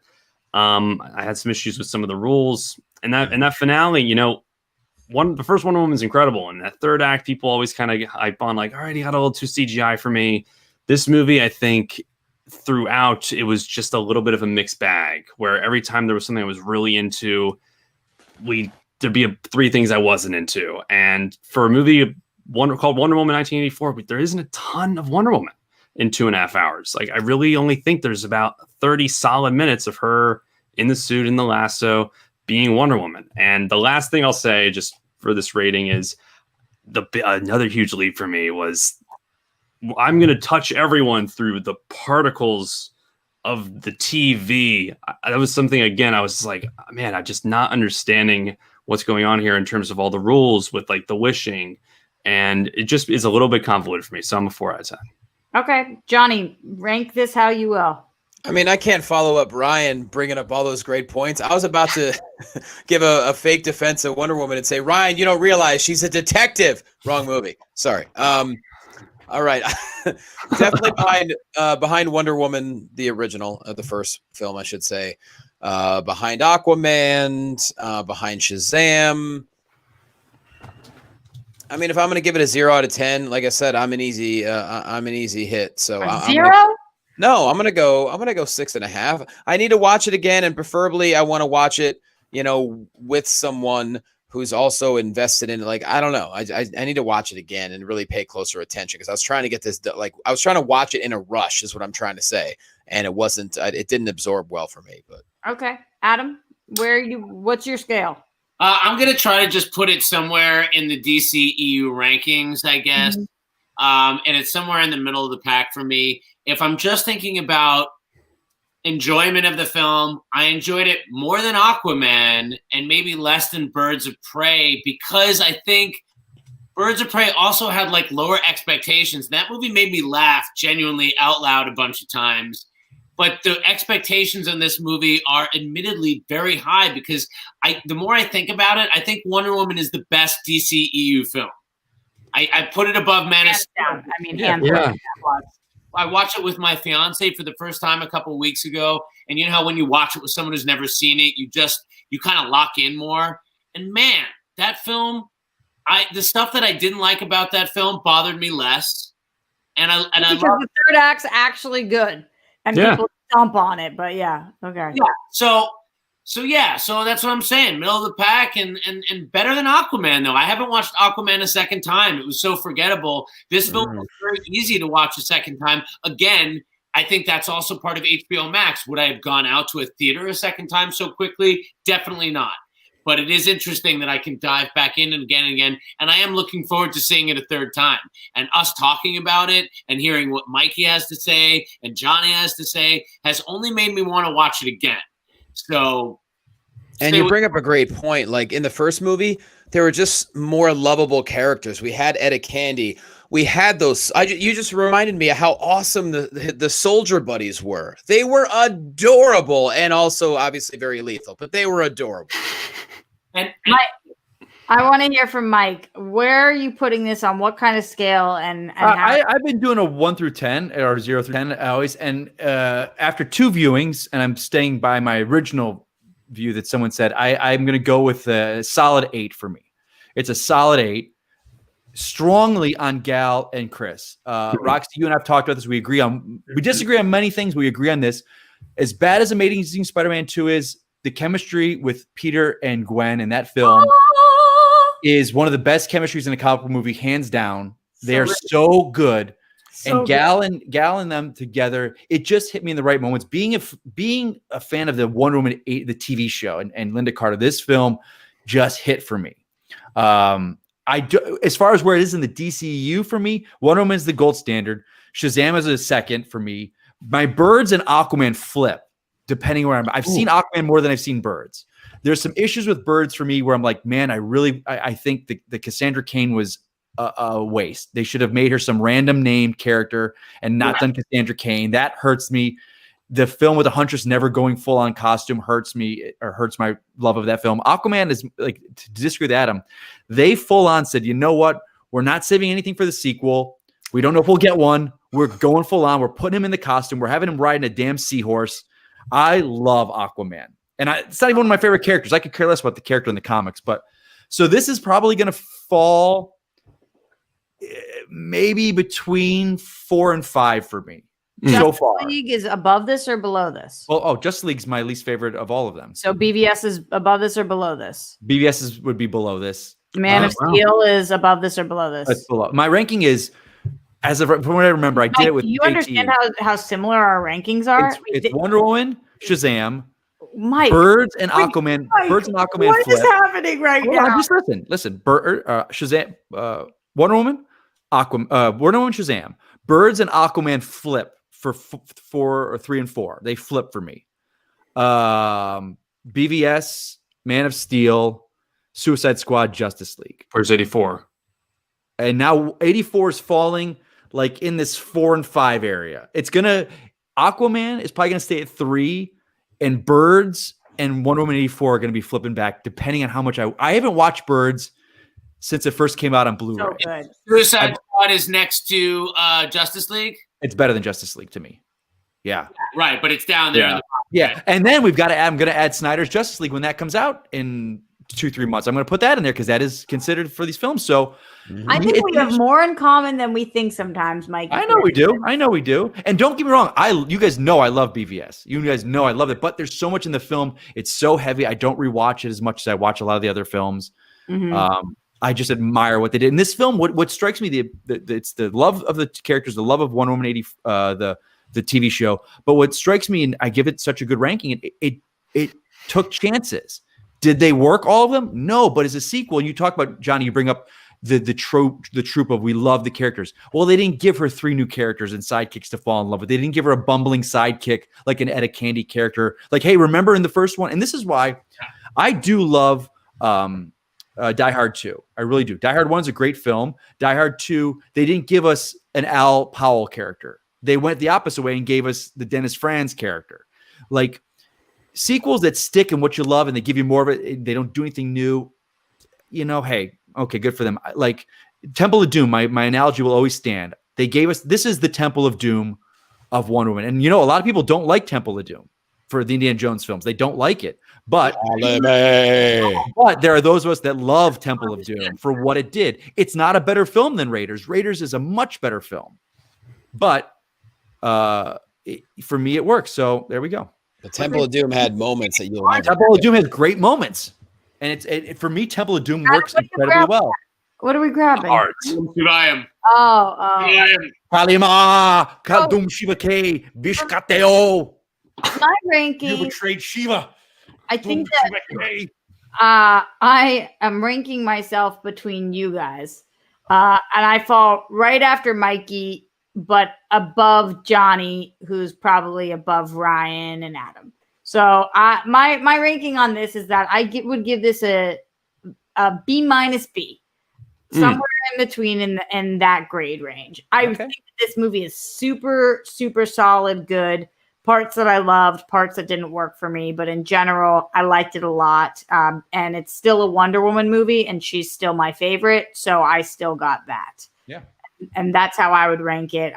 So there you have it, guys. The DC Movie News crew and how we thought Wonder Woman 1984 did. A couple things before we get out of here. Jack Frost with that support says, even though I disagree with Mike a lot, I really enjoy everyone and miss your show. Have a safe and good end of the year / New Year. Stay safe and happy. It'd be great if no one didn't disagree with me. Come on now. I I'm the hot take on this thing. Although Ryan's taken over my space is the hot take here, man. Holy I'm trying. And again, I'm trying. I respect. This has been so fun. SCN's rubbing off on you, pal. I don't know if it's rubbing off, but I've loved even hearing your thoughts on this, Mike. Like, you've probably raised my score after hearing you talk about this. Hey, that's why they brought me. I don't know if you guys caught that. They brought me on Rotten Tomatoes. And Roxy, thank you for that. Yeah, it was Roxy and Mark Ellis recommended Rotten Tomatoes. They had the show Rotten Tomatoes is Wrong. And they were doing BVS, and I came on there to defend BVS. And man, did I get anybody who really loves this movie? And I was like, yes, I got so many followers when that thing dropped. It was great, and I got my Twitter back. Did you guys know that my Twitter back? And it's right below you. It's below your face right now. Turkey gobble. Guys, this has been awesome. I'm hoping that at least we do these anytime there is a big film drop. I'm hoping that we also will do it for the Snyder Cut because we've been talking about that for too many years. To not into March, baby, into March. We should try to do one for every episode of this Snyder Cut as it drops. I'm just putting that out there. Okay. Yeah, okay. I'm into it. JJ Winward says, hot take, love y'all. Is that a hot JJ. take? I'm not. Hot take for me. A lot of people don't love me. Well, we're getting out of here, guys. I know that you're all up to a ton of different stuff. Johnny, where can everybody keep up with you? Where can they find you? What you got going on? Oh, at J Quasto on social media. A lot of random things that I don't know what to say. I can't say anything right now about a certain thing, but yesterday I got to host an NFL thing all day with Twitch Sports. Maybe there'll be more of that. Just J Quasto. I love you guys. I appreciate it. It's great to be back. So, Adam, how about you, honey? Hey, you can find me at Adam Gertler and I'm gonna try to sell you some food or some stuff that you can cook food in. Either way, I'm trying to get to your gut because that's my thing. And boy, do you know how to get to people's guts. I'm still dreaming about that turkey. It's a really good one. Get that turkey up in them guts, huh? Yeah. Mikey, where are you at now that you back on your regular? I'm at Mike Kalinowski. I got a new show that's going to be dropping in January with Christian Harloff and Stephanie from the Road Girls. Yeah, the Sith Council, buddy. I was doing a series of Mandalorian reviews with Christian Harloff. It was originally going to be a Star Wars show on SEN. Things changed. Mandalorian popped up. We did a review show. Christian Harloff got his love of Star Wars back, and then he welcomed me on board with Stephanie. We're going to do a Star Wars show called the Sith Council. We haven't set a date yet, but it's coming January. We just don't have the actual date. So please join us on that. It's going to be awesome on the SEN network. I'm working on a project. I can't talk about it. I've talked about it a little bit. I still haven't gotten the green light to announce it yet, but it's still working on it. I can't talk about it. I'm not allowed to say. All right. But, yeah. I'll just wait and I'll harass about it offline. I'll tell you when we're off the air. Okay. Oh, yeah. Ryan, how about you? Can't wait for Sith Council. You can find me at Ryan Nilsen on Twitter, at Ryan Nilsen _ on Instagram, and on SEN every weekday, 10 a.m. Pacific, 1 p.m. Eastern on SEN Live. Thank you guys so much again for having me, because this was an absolute pleasure. Love getting the whole band back together. I wish I could be in the booth with you guys, but it was just a pleasure. I know. Up in the booth with your music and your graphics. This is as close as we can get in 2020, though, and I will take it. I'm everywhere at Roxy Stryer, guys. Also, in case you're struggling through this time, I am live every single day on my channel. Tomorrow is 289 that I have been live in a row. Haven't missed a day, and so do that. I am. If you guys need a friend, then I'm there. So I'll be live tomorrow, 1 p.m. I'll actually going up an hour early tomorrow at noon. So I'll see you guys there also on SEN in the morning. Yeah. Great. How do you do that, Rox? Every single day? Every single day you do it. And you're tweeting out and you got your graphics. How do you do it, kiddo? Yeah. No, yeah. I don't even know what I don't know what to say. Yeah. I mean, we started pandemic and I thought it was going to be a week long, maybe 2. So I told everybody. This was because of the pandemic you started it? Yeah, I said you guys are alone and I don't want anybody to be by themselves. So I'm going to go live every day. It was a New Year thing. No, I started on March 15th. And here we go. And big announcement tomorrow for show 289. Roxy Stryer being replaced by Dua Lipa, ladies and gentlemen. So getting ready. And musical guest, Fuck a Twigs. It wouldn't be the first time I was fired in 2020 from my own show. All right, guys. Wait, guys, I have some updating news. I just have to say, I just found out I am COVID negative. Hey, there he is. Love that every time. And that's our Wonder That would Woman have been my wish. 1984 wrap up. We love you guys a lot. Thank you for sticking with us over here. We're hoping to bring you more DC movie news in the future. We'll keep you guys posted. In the meantime, you can follow us at DC Movie News Live on Twitter and Instagram. Johnny has been like a saint, updating that all the time. Yeah. And guys, if you are listening to this, and pass this around to people, because a lot of people are reaching out to us asking when DC's coming back. As Roxy mentioned, we do not know. We're of course going to keep it hopefully positive, and we want to bring the show back and back stronger. So pass it out that this episode's out there, and we're gonna, there's a lot of DC stuff coming up. Justice League, Snyder Cut. We're gonna cover that for you guys. Absolutely. Much love to you all. Stay safe, stay sane, and we'll see you very soon, depending on DC slate. Up and away.